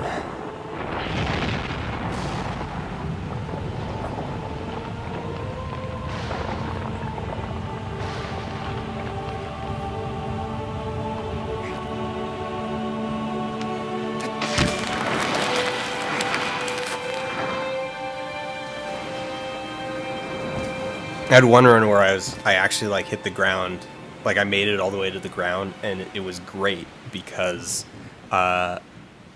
it takes long enough for the tendrils to get there that I was able to go and stand at the edge and look out over the sea for a good solid like 2 seconds before they actually got to me. I think that one. Time for our sweet princess reward. Oh yeah, getting a princess. Cashing in those friendship chips, friendship credits.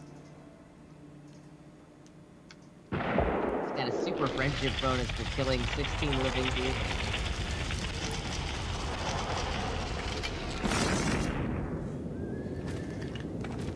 Hey baby, you know how many things I killed for you? 16. To bring you back to life. I get a super friendship bonus for the murder, and a triple word score for the resurrection.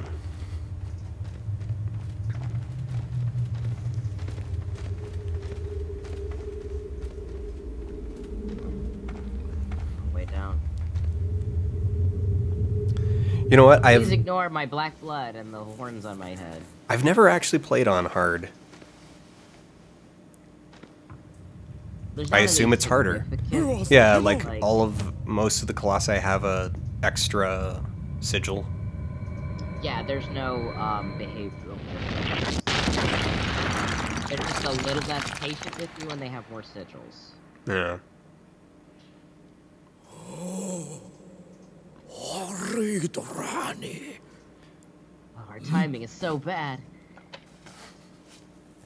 The worst possible. We should not have stopped for 3 weeks to get some R&R by the beach as we were chasing Wander.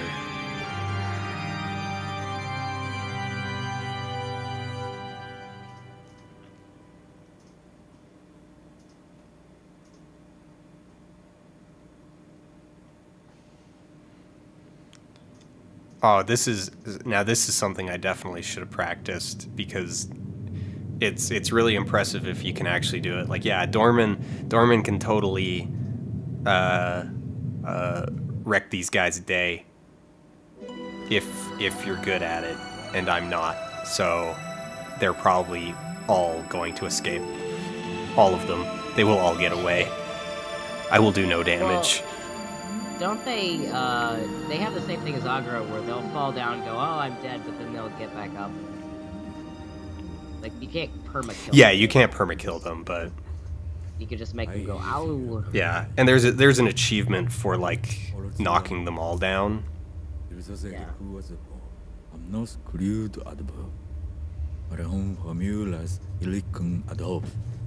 What witchcraft is this? Oh, it's Dorman's witchcraft. Like the Dorm just like throws the sword down after him. Yeah. It's like, oh yeah, here's your sword. I guess you need it. You don't need it anymore. Thanks for freeing my 16 squishy pieces so I can put them into your squishy piece.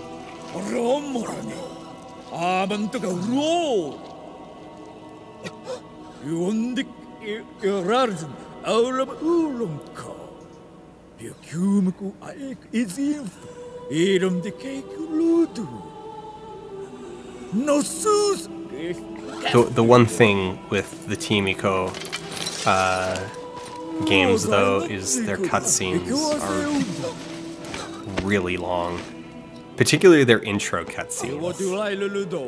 Yeah. Like leading into it between the pre-title cutscene and the actual intro, it's about 12, 13 minutes. Well, they fixed that for Last Guardian when it starts. Oh, okay. And in fact, I don't think there have been that feels like too far in the opposite direction. Right. Like I'm not saying it's like, hey, Team Echo, when we were complaining about the cutscenes, we weren't saying that we didn't want any. We just, you know, tone it back a bit. Credit roll. I guess that counts. I forgot about the opening credit roll, but apart from that, like there's an opening credit like along the same lines as Eco, where it's like the run up to the start. No, because it doesn't show you any, like, it's not like Eco or Shadow where it shows you, like, characters doing things with dialogue. It's just atmospheric. It shows you a fake taxonomy book of different species that don't exist. Oh. Well, that don't count. Yeah, it doesn't feel like a cutscene as part of the plot. No. Because that's one of the defining parts of these two, is that, you know, they set up the plot at the start, and then they resolve the plot at the end, and then there's a bunch of stuff in between. Wonder you got a hole in you there. Yeah, that's. You're supposed to have a heart in between those 2 points. My waifu. She was gonna date me.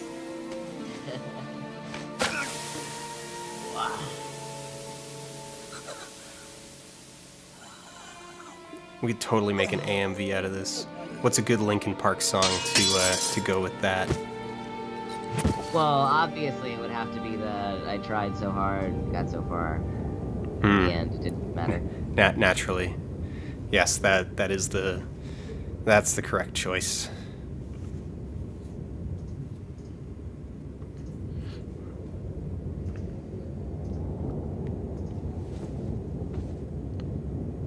Well, you know, they really made a mistake in killing him. Come to think of it, they shouldn't have. Kinda, yeah. They did facilitate this. Now, Nicholas. I didn't realize how this works. Nicholas Pennerhin, good Linkin Park song. Good in this case means is appropriate. Yeah. I put the controller down and the rumble pack just like took it away from me. That's actually one of the things that I've meant to do a video about is rumble as a accessory to textual experiences, and that's an element that like I can't translate to a video because, like, you know, I can't put rumble into a video. So Lindsay, when she was doing her Aphrodite video, she's like, you know God of War, and I'm like, oh my god, do I know God of War? Yeah, I know God of War. She's like, would you be able to get me some footage of the Aphrodite thing from God of War 3? And I'm sure, why not? And so when I sent her the footage, I put a specific note on it. It's like, you need to make note of the fact that throughout this sex scene, the rumble pack is just going wild.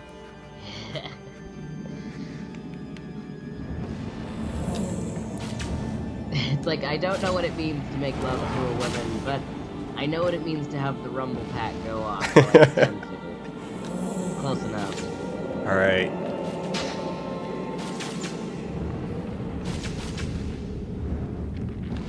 So the thing about controlling Doran is he moves weird. Like you move in stages, and you can't put in multiple inputs. Breathe the fire. Breathe the fire. I don't know how to do that. Oh, there we go. Triangle. Blah. Alright, is everybody still behind me, or have they started moving past me? There we go. Because what I'm trying to do... There we go. I'm trying to turn around, and... Is that going to catch them? They're way ahead of you there. They're way ahead of me now. Yeah. Oh, angry.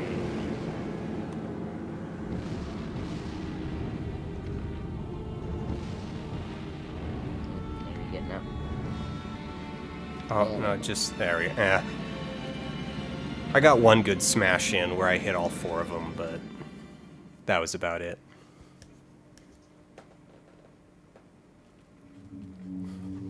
Son, making love is a lot like a DualShock 4. Rotate left stick, rotate right stick. XX triangle square. Don't worry about Left circle. sticks represent titties.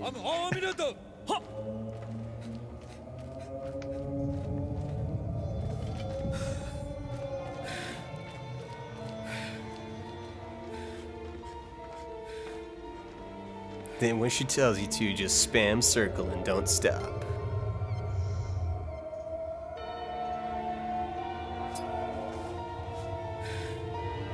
This priest has had a bad week. Yeah.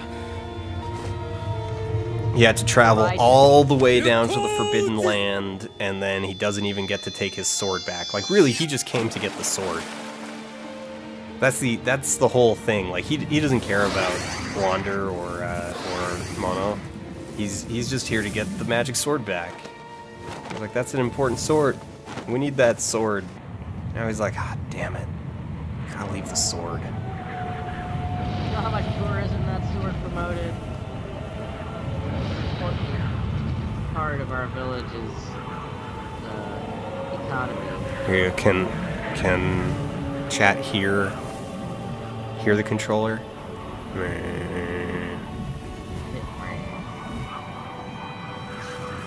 The bunny hop right up to that altar, but that's about it. He gets real tiny on the way up.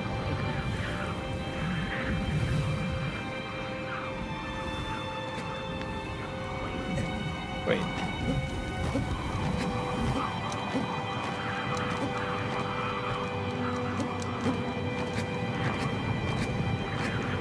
There's an achievement if I can survive a minute. Oh yeah? Yeah. So I'm gonna go for it. We're undercutting the gravity of the moment for a bit here to Boing. Boing.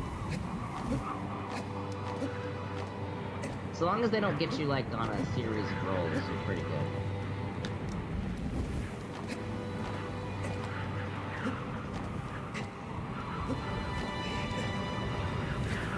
I think the vortex is weaker on the sides.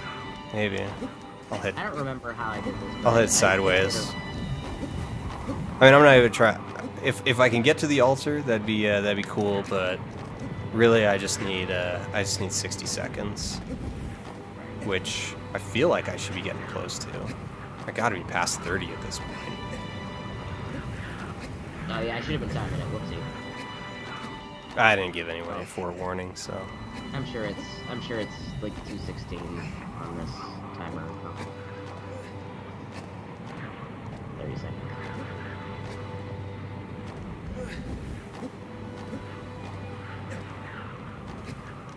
So my theory in that, so someone's asking why didn't they use this whole sword and pool thing back when Dorman was first sealed. So Dorman, I mean, for one, he's clearly been sealed for like thousands of years. So the sword may not even have existed back at that point.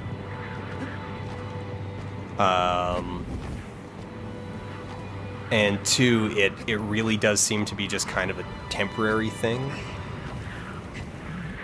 I got him past a minute. For 60 seconds, so. Okay, I think it's probably not going to give it to me until. Oh, but I'm on a roll. All right, now I'll just roll. I assume it's not going to give Now it. You're on a roll.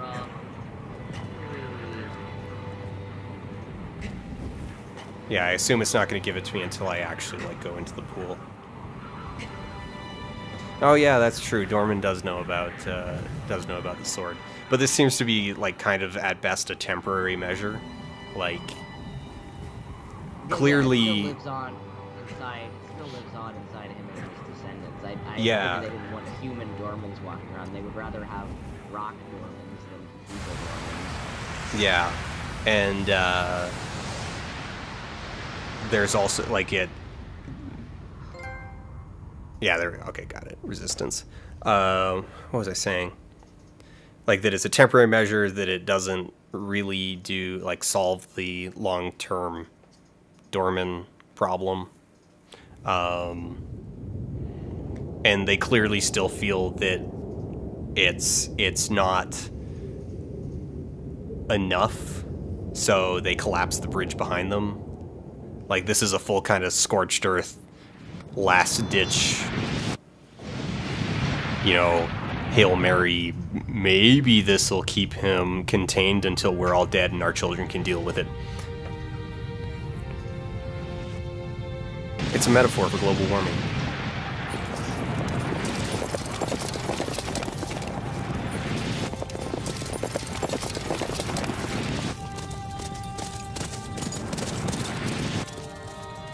Because, yeah, Emon he clearly doesn't believe in this solution enough to hang around. It's interesting that this is like, we're seeing this entire civilization where obviously they had communion with this guy. They had a working relationship with this deity, and something just went wrong. Yeah, so I was trying so hard to find it over the last few days, but I read this essay on, I want to say it was actually on Kotaku, but this was like 6 years ago. It was just a fantastic write-up on the kind of eschatology of this world, and the fact that what it means that Dorman is a god of life and death, and sort of the significance of that within sort of the implied tribal structure, that it's like you have, that in the tribal shamanism you have a very straightforward kind of causality, that it's like things are born and they die, but then the moment you have a god that does both, it's like no, now you're causing problems, Dorman. Right, well, I think those two elements of him were disparate, certainly, and we don't really know what went wrong with this civilization, but it seems like when he speaks to you, he's speaking to you as one whole entity, but it's been split up into different elements of his personality, life and death inside all these colossi, because they are, it's not like there's white colossi and black colossi. There are, each one is, releases both a white dove and a black shadow. Yeah. So yeah, I don't know that he was ever two separate things, but it seems like, who knows, but like, it seems like he was always just sort of... Yeah, so it's not, it's not that it's two separate things, it's that that Dorman, I shouldn't say he, that they are both things. It's like, oh, well, Dorman is a collective that is a god of life and a god of death. It's like, no, Dorman is a god of life and death. Horsey, okay. Welcome back, Aggro. Aggro will be fine. I don't know. Mono's gonna have a tough time, perhaps. She's got a long, boring life ahead of her. Yeah. You have a baby. Have a baby. Raise it. Have kids with this baby. Yeah. We don't really talk about that.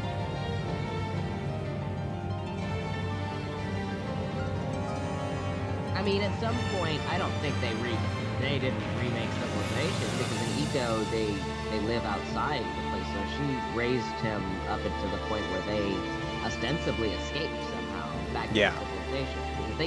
They come back here at the end. Yeah, on the beach. Oh, I should have gone. Actually, I guess I can go visit the beach after. Eco, they just coming back here and dumping boys. We gotta go back to Forbidden Lands and dump another boy. Sucks.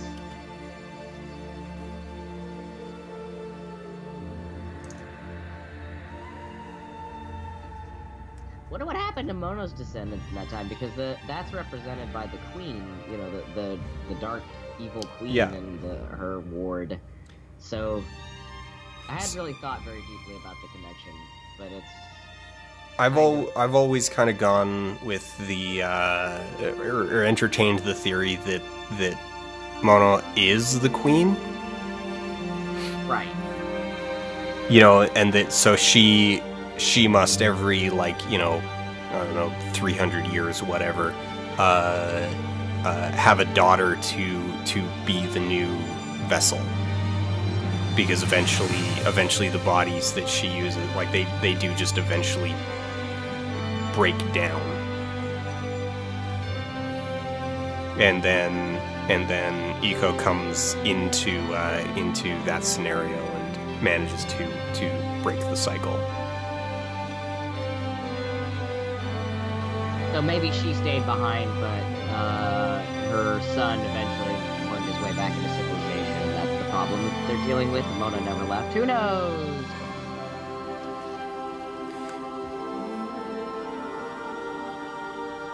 Meanwhile,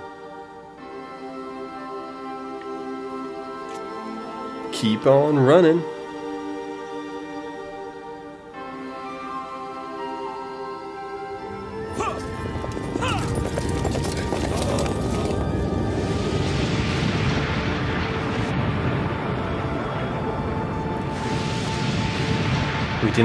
We didn't go up the bridge in this playthrough because it takes like 8 minutes to run across the bridge. Like 8 solid minutes to run the length of the bridge.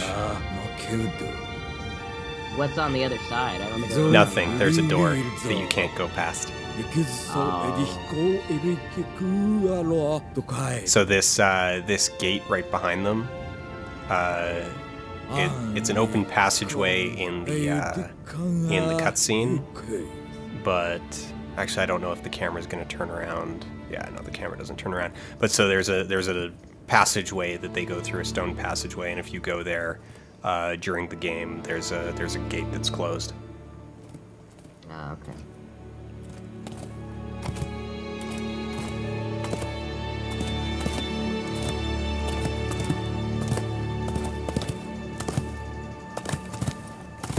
Yeah, so chat's kind of talking about this, and this is kind of one of the things that I mentioned in the video. Go watch the video, like, share, subscribe. Is that the actual, like, connective tissue between the two is left to it's innuendo, it's implication, and it's left to just pure speculation. Right.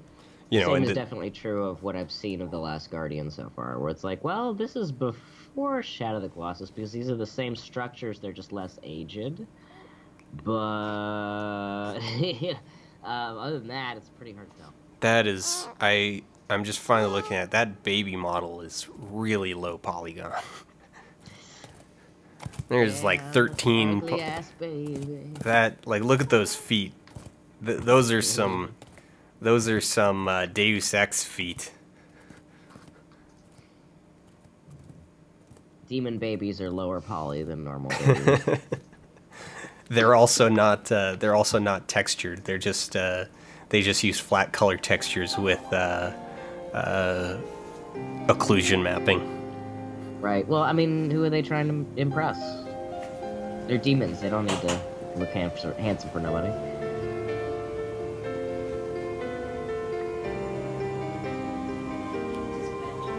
Yeah, so people are speculating. So one of the things that I kind of lean towards is that between Shadow of the Colossus and Eco, something goes wrong. Like the things break down in some way, shape, or form, because this ending here, the framing of kind of everything that's going on one hand, yes, it is framed the way that it is in order to make Shadow of the Colossus a self-contained story. But I think if we take that for what it is, or if we take that at face value and we kind of believe that, like, all right, it is emotionally telling us that this is a positive thing, that this is a good moment here, then the implication is that by the time you get around to the time of Eco, you know, hundreds, thousands of years later, who knows, something broke down between point A and B.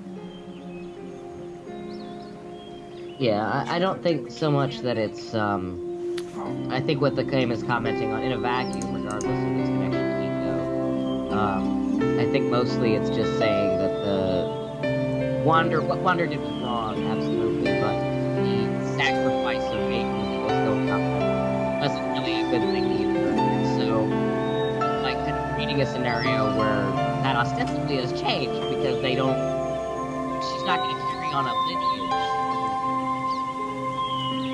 of amazement to be sacrificed that have this light side of permanent. You're dropping out a lot.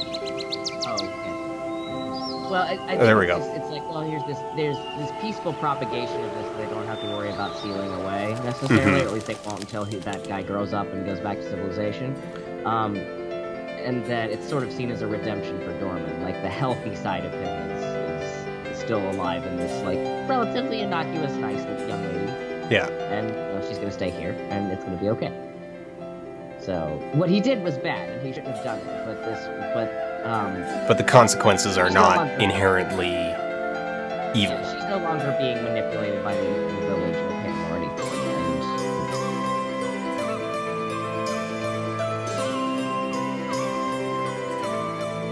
So you think Last Guardian actually predates even the events of Colossus? It seems like it, because you're definitely in the same... It starts off, without spoiling anything, it starts off with another boy being dumped in a faraway land, but it's the same land, only the structures are less crumbling and aged. Okay. In Shadow. And obviously there's living creatures. There's these giant guardian things walking around with feather dogs. And the feather dogs, you know, they're not in Shadow, so but they're definitely living here, so I assume it predates. That's an interesting read. So I'm gonna be looking for that going into it, because that then creates a situation where they have then made these games in effectively reverse order, Right. which I think is an interesting yeah. It's an interesting. The pool makes an appearance, but it's in a different place, or there's a similar pool. But the sacrificial sword pool is right at the beginning of the game, and it's like, oh, well, what's this doing here? They don't explain, but you know. I kind of like that. Like, that's kind of a Dark Souls 1, Dark Souls 3 situation, where it's like, hey, here's this feature, this culturally important thing that has been built around and rebuilt around over and over again for thousands of years. It's like if you go to Palmyra, well, okay, unfortunately, it's not like if you go to Palmyra anymore, since ISIS, like, bulldozed half this stuff. But it's like if you went to Palmyra 5 years ago, you would have, like, there's all of these temples that, like, predate Judaism. and just like they've been built over and built over and built over repeatedly through human history in one of like the oldest continuously civilized or not oldest continually inhabited places on the planet. Right. Given enough like centuries, like I think we could assume there's centuries or millennia between all of these games. Definitely centuries for Eco, because that's a lot of boys. Yeah. Dumb-dumps. And so given enough time, maybe even millennia between The Last Guardian and this, like it's basically unrecognizable because all the architecture is completely different. So, you know, how are you to know? You know, I don't know.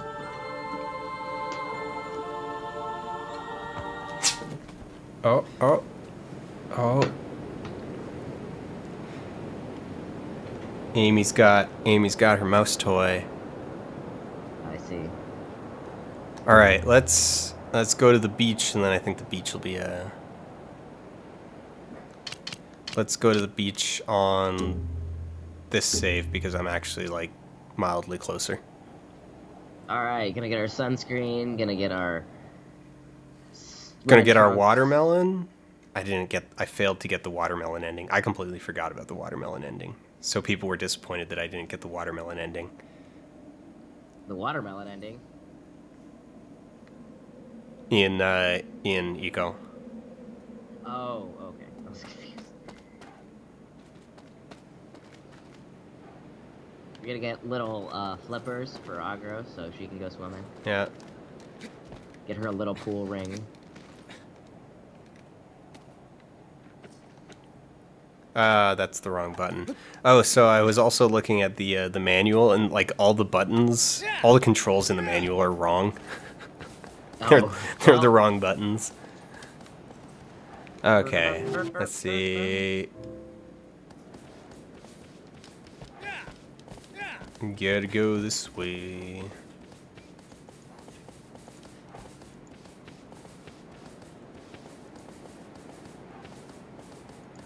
It's a bit of a run. We'll see if I remember how to actually get down there properly. Shadow of the Colossus manages to make beaches bleak and depressing. Well, I mean, it's like if you've like seen beaches in like the UK in winter. Oh yeah. You know, it happens. There's some rainy, dour-ass beaches. Watch Eternal Sunshine of the Spotless Mind. Going to Montauk in February. So I'm debating what to do next week because so we could start in Last Guardian next week, or what I kind of want to do is an all cheats run of one of the God of War games, like just God of War 1 as wearing the Baker costume with all the cheats enabled and just blow through it in a hilarious 3 hours. Yeah, that sounds good. Sounds like a plan. Let's get that horse down to the beach. I find it funny that people are saying Dark Souls, and it's like I just finished Dark Souls 3 like 2 months ago. I think the final 2 videos are even up on YouTube, like, because it was finishing Dark Souls is when I actually moved to YouTube from Twitch. And now we get to the part where I forget how to actually... Oh wait, no, I need to... Right, I actually should have crossed over and approached this from the south, I think. Taken the jump. Because now I need to work my way through these canyons.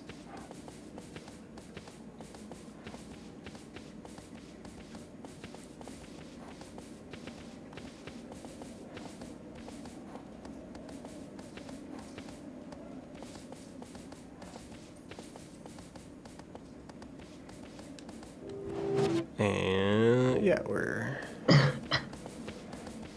going to the beach, going to the beach. Break out the sunblock, going to the beach. It's gonna be faster to start running and let aggro find her own way around that. Oh, look, it's a save shrine. Actually, this is a... Oh, wait, I'm on a... I was gonna say I'm on a save file where I am actually grabbing... So look how...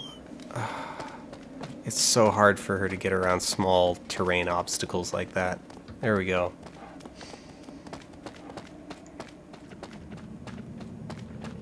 Where is she? There we go. Bats. Bats. Tiny bats. Look at all the tiny bats. Everybody who likes bats. Bats, bats, bats.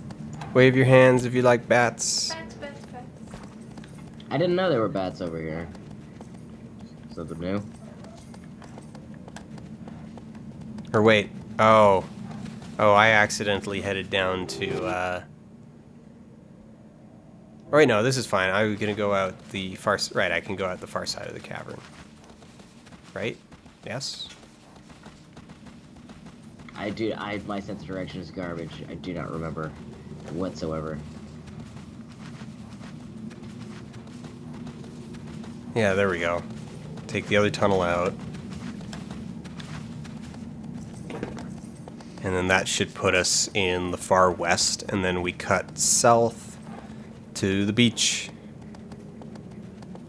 Going to the beach. Going to the beach.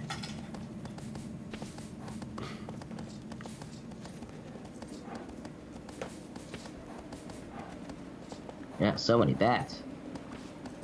Alright. Now we just follow the shore. South shore. Until we find the path down. Oh wait, we need to... Right, we need to actually get down from the plateau. So I found a... I shouldn't say I found. That sounds... in my research, I stumbled into a long-running YouTube channel documenting all of the, like, cut content in the game. By comparing like demo versions and pre-release material and just all of this stuff, and it's some really cool stuff. And they've managed to more or less figure out where all of the cut colossi potentially would have been, or at least the ones that like actually had places. So the interesting thing about the way that they developed this, so they had, was it 4 that were cut, 6 that were cut? Well, more, because... overall, it was a lot, but as far as ones that made it in conception, like past the conception stage, it was 4. It was 4. Yeah, so they wanted 20... Yeah, so they had 24 that they wanted to do, or that... No, I shouldn't say they had... Hey, you actually made that jump. Holy crap. That was amazing. I mean... Oh, that's broken leg again. Oh, I don't care. That was cool. You get points for that. Oh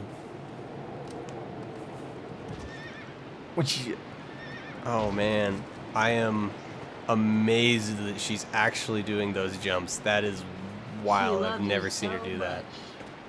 Given the like tiny little textures on the ground that she'll refuse to walk over, I am highly impressed that she actually made those jumps. What did they say? So they wanted 24, but that was just kind of a number on the page. That it's like, yeah, we're gonna have 24 colossi, and it's gonna be rad. And then pretty early into development, they're like, 24 is a little much. And they're like, okay, well, how about 20? And they're like, yeah, we could do 20. And then deeper into development, it was like, all right, 20 is still a lot. We don't have time to develop all of these. We're gonna have to make cuts. And so then a whole bunch were cut for various reasons. So Phoenix was cut because apparently it was really, really, really hard for testers, and it required another huge area.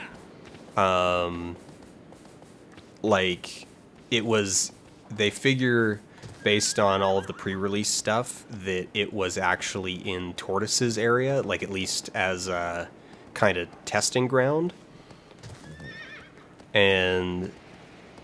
But then it was like, okay, well, this fight's really hard, and it requires a massive area with a huge body of water, and we're running out of world to actually stick arenas that big in. And so, all right, Phoenix gets cut. It was just too baller for the final game. It's too baller. And then Spider got cut because... Oh, Spider's an interesting one. Okay, so Spider used to just hang out by the bridge, like up near the gate. So if you follow the bridge all the way, like along the bottom, if you just follow the pillars all the way to the north, way up there is where Spider was supposed to hang out, initially just pretending to be a little hut until it was its time, and then it activated. But it got cut because it used a mechanic that you could actually, like, Wander could swing the sword while on Aggro's back at one point, and except Spider was the only place in the game that mechanic had any use. So, but it was vital to actually doing the fight. Like, you had to run circles around Spider, swinging and hitting these weak spots on the back of its legs, and then it would collapse, and you'd jump off and mount it. And it's like, okay, so we have this attacking from horseback mechanic that has literally one use in the game, and it is vital to that thing. Like, that is the entire fight. So, alright, cut that one. Then Monkey was cut because apparently it was just glitchy. Yeah, he's supposed to hang and move around on the top side of, I think, a cave. And yeah, so there was a cave way over in like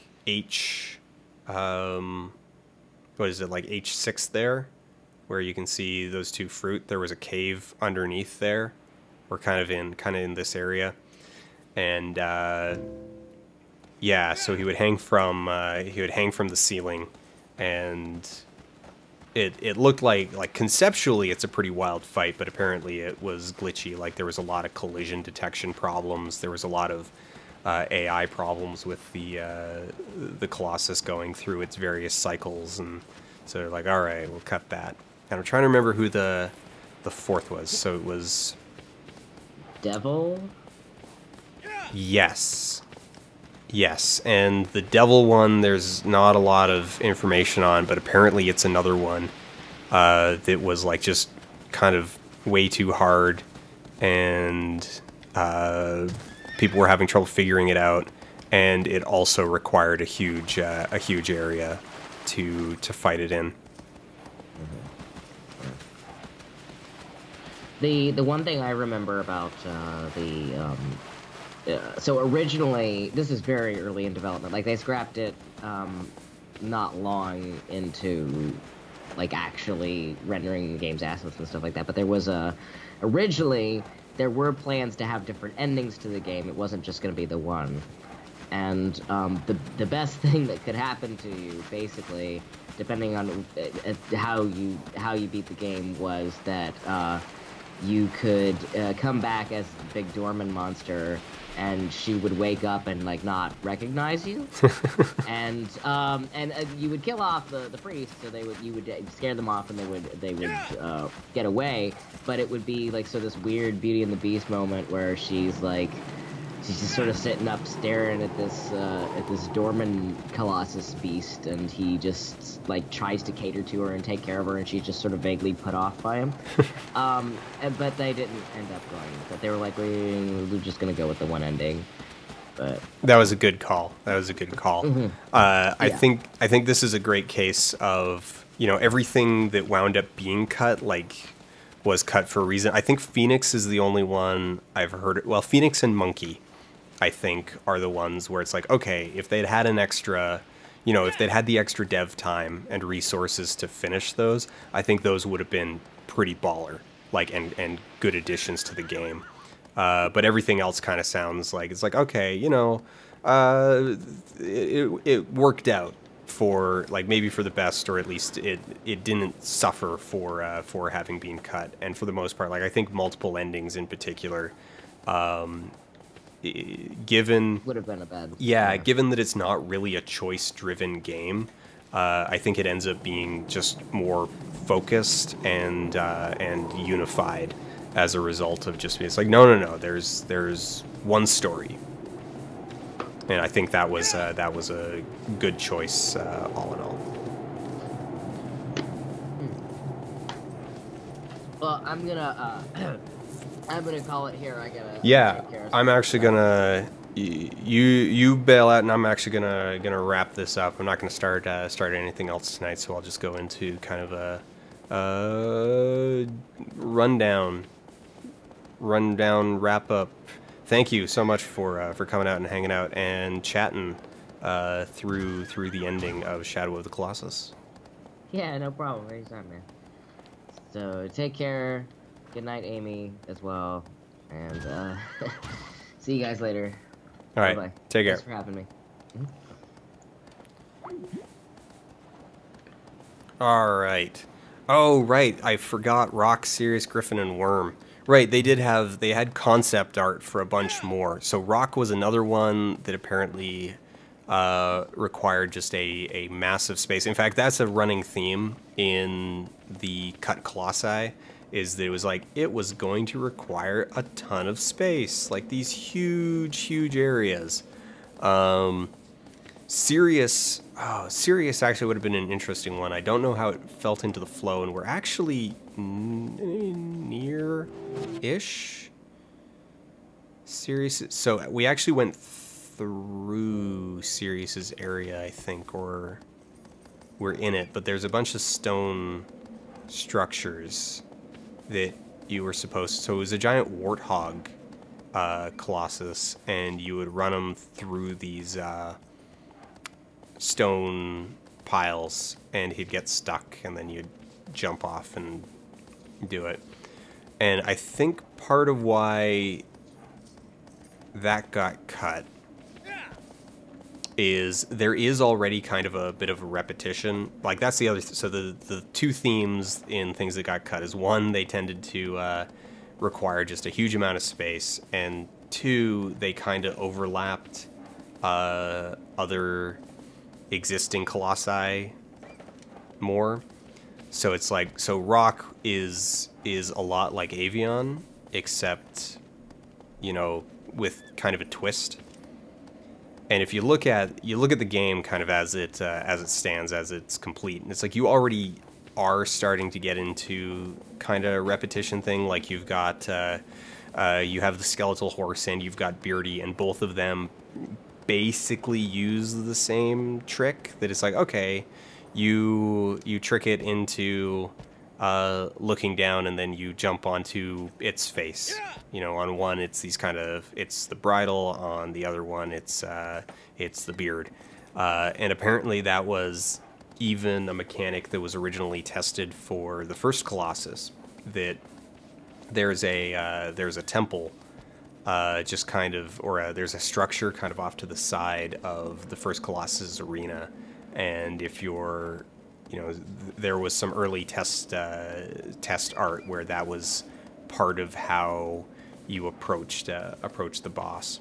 So you're already kind of seeing repetition of ideas, and so if you had both Rock and Avion, it's like, all right, well, those are similar. It's just one's over land and one's over water. And plus you've also got phalanx, so it's like, all right, you would have the small bird, the medium-sized bird, and the big flying space worm. Okay, which of these is the least unique?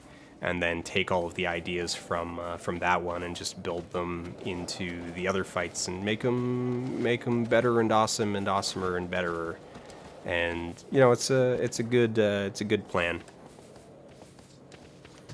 All right, I'm just kind of aimlessly running around. Oh, someone say at least try to climb the tower to the ending area. Oh, yeah. Okay, we can. That's. I am. Where's the cave? Where's the cave?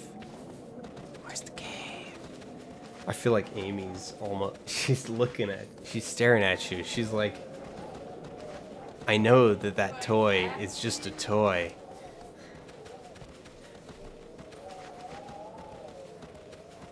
She's kind of done with chasing the toy. She's a little done with it.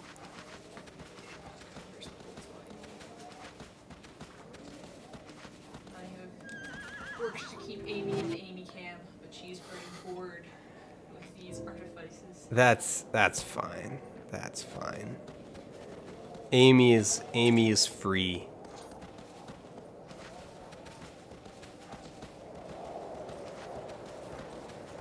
I'm a little lost. I never go back this way.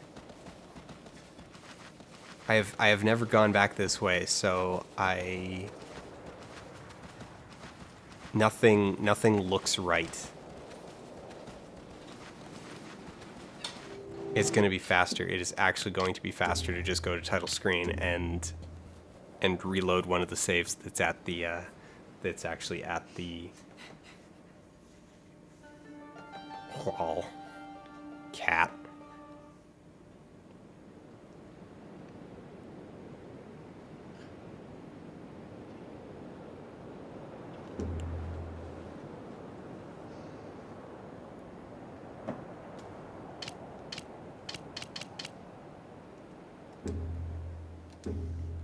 My Steam account. I know my Steam account. I know what my Steam account is.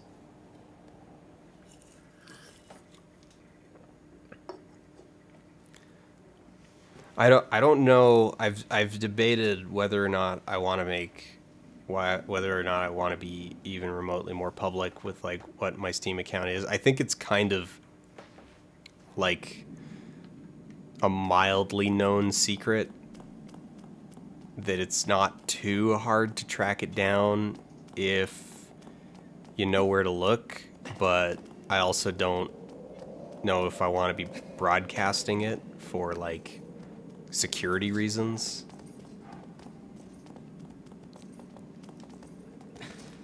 I don't need to be added to a bunch of Gamergate watch lists.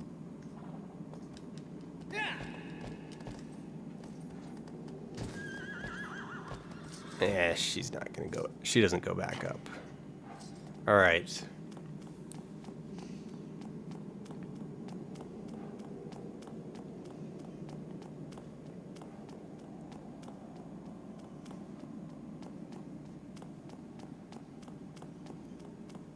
I think Goku's sending. Goku threatened to send me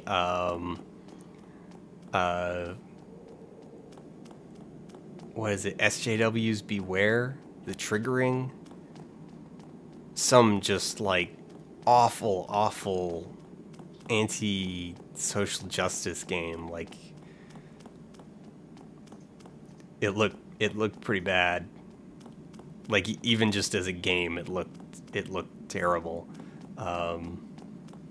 It's like who is committed enough to irony to accept this? And a few people tagged me in, and I think that's gonna end up in my library soon, and that's gonna be ridiculous.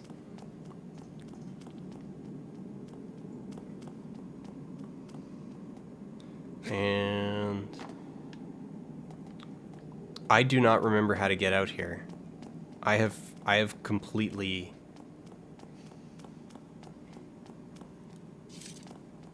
I think I have completely forgotten how to actually, because I haven't done this in years. Okay, that's not a grabbing point.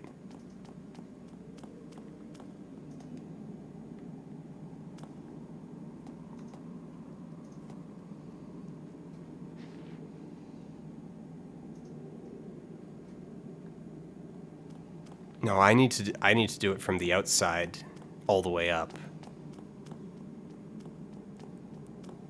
Yeah.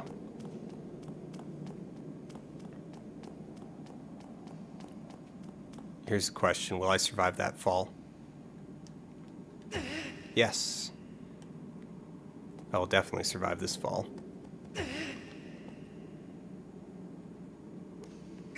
Shins of iron.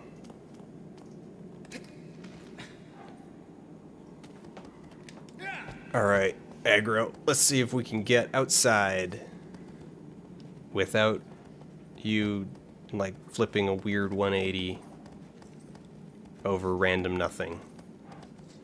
Good horse. Good horse.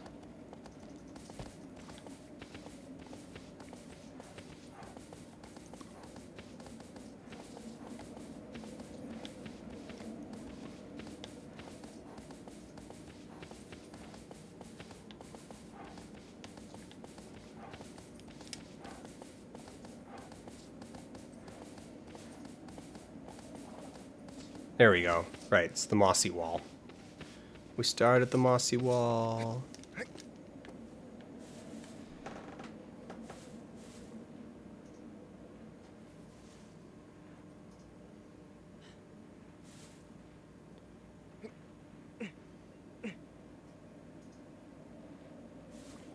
I heard that the, so...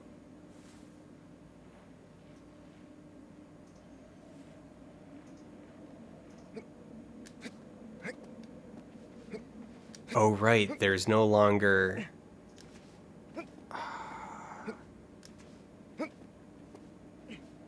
I don't know if I can get there.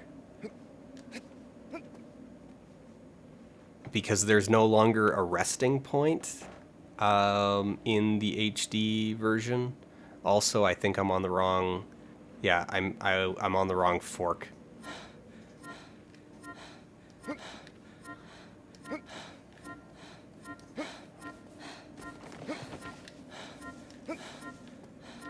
Well, now I definitely don't have the energy to get there. Okay. Alright. Alright. Alright. We'll give it super chat. Not wait, maybe this super chat thing will fill a void in your soul. Oh, you did enough that it's gonna like stay there at the top. It's gonna be so weird. I hope it fills the void in your soul. Nope, back to pizza. Real pizza. Oh, we didn't talk about the pizza. Okay. Okay. So Saturday night, I decide to order a pizza because I haven't had a pizza in a while, and I'm like, okay, I'm gonna get my favorite kind of pizza. I'm gonna get some big old greasy, fattening, thick crust deep dish. So I call the pizza place, and I'm on the phone with the guy, and it's like pick up or delivery. I'm like, you know what? I haven't caught a Pokemon today. I'm gonna go out and I'm gonna pick up, and then I'll catch a Pokemon. So I'm like, all right, we're gonna do pickup. And he's like, okay, which location is nearest to you? And so I figure out like which location's nearest, and he's like, okay, one sec. Transfers my call to the location, and then lady picks up, and we order the pizza, and she's like, so you got transferred from another number? I'm like, yeah. She's like, okay, that number, that's not us. I'm like, what do you mean that's not you? She's like, that's a completely different company. I'm like, what do you mean it's a completely different company? Why would they have transferred if they're a completely different company? I'm gonna do that again so I die. Why would they have transferred if they're a completely different company? And she's like, well, they're like imitators. They're fake. I'm like, what? Well, wait, so you're telling me that there's a company out there pretending to be your company, using your branding, that if you call them and you want pickup, they just forward the call to you, the actual company? She's like, yes, that's what's happening. So there's counterfeit, there's a counterfeit pizza place in the city that only does delivery. They pretend to be you for the sake of delivery, and then they just skim that business. It's like, yes. Like, that is wild. That is like the weirdest thing I have ever heard. And also that explains why the quality of the pizza went down when I started ordering from that number. And so I got sorted out on like the number, but like it was just, it's so weird. So there is in fact a counterfeit pizza place. And it turns out that this is actually fairly common for I have learned over the last couple days that this is fairly common, that there are actually around the world like a lot of mid-sized pizza places. All right, will this kill us? Will this kill us? Oh, one more time. A lot of counterfeit pizza places that actually, you know, pretend to be other chains, but only do delivery. So they... Yeah. It's a man-in-the-middle scam. Just, you know, pizza instead of email.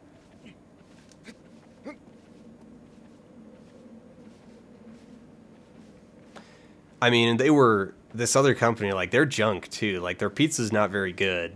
Like, it's tolerable. I mean, if you're in the mood for, like, a giant slab of greasy, thick crust pizza, like, you clearly don't care about yourself enough to say, like, to not get the pizza, so your standards are low and you're gonna eat it anyway. But it's like, it's not very good. And their service is horrible, and their prices, like, this is the weird thing, is so their prices seem to change all the time, because their prices do in fact change all the time. Because they do delivery, like, the dude will show up at your house and it'll be a different number than what you got on the phone. But because your pizza's right there in front of you, you're just like, oh, I guess I didn't properly hear them, or I didn't count the delivery fee, or whatever. And so you just kind of live with it and pay your money and eat your pizza and die. But yeah, so they're kind of a garbage company.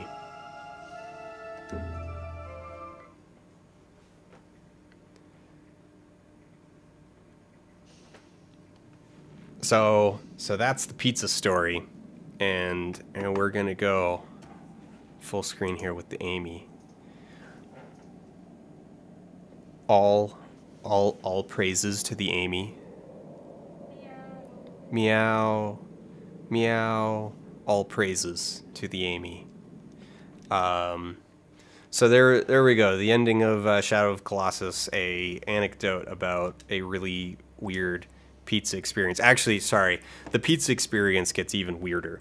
So Saturday night, I find this out, and I'm like, this is like mind blowing. This is reality altering. So I'm gonna tweet about this. So I do up a bunch of tweets about it, you know, hey, I'm going to tell Twitter a funny story about something with pizza, and it's going to be really funny. And then it explodes. It goes super viral in, like, local, like, just Calgary local area. So all of a sudden it's popping up on, like, Reddit, it's popping up on Facebook. I'm getting messages and emails from local news channels being like, hey, when can we call you up to talk about this pizza place thing? I'm like, I don't know, Tuesday. And yeah, it's been kind of weird. I was, in theory, I was on the radio this morning. I recorded an interview Sunday afternoon with CBC, and I think they ran it at like 7 a.m. this morning. About this pizza place and this thing. So it's just weird. It's just weird. But yeah, I don't really have anything better to end with. I mean, Amy's a pretty good thing to end with. Look at her. Look at the Amy. Yeah. Scratch that itch. What a good cat. What a good cat. All right, everyone. From me, from Amy, from all of us. Thanks for coming out. Thanks for having some fun. Thanks to the people who did the super chat, even if it was pure irony. I'm gonna decide what to do next week. It's probably gonna be God of War, just because I think that's gonna be freaking hilarious. I like those games, and if you've got all the cheats on, they are kind of spectacular. So we're going to do that, and I will let you all know. And go, if you haven't watched it yet, the new episode is already up on the channel. And like, share, subscribe. Take care, everybody. Have a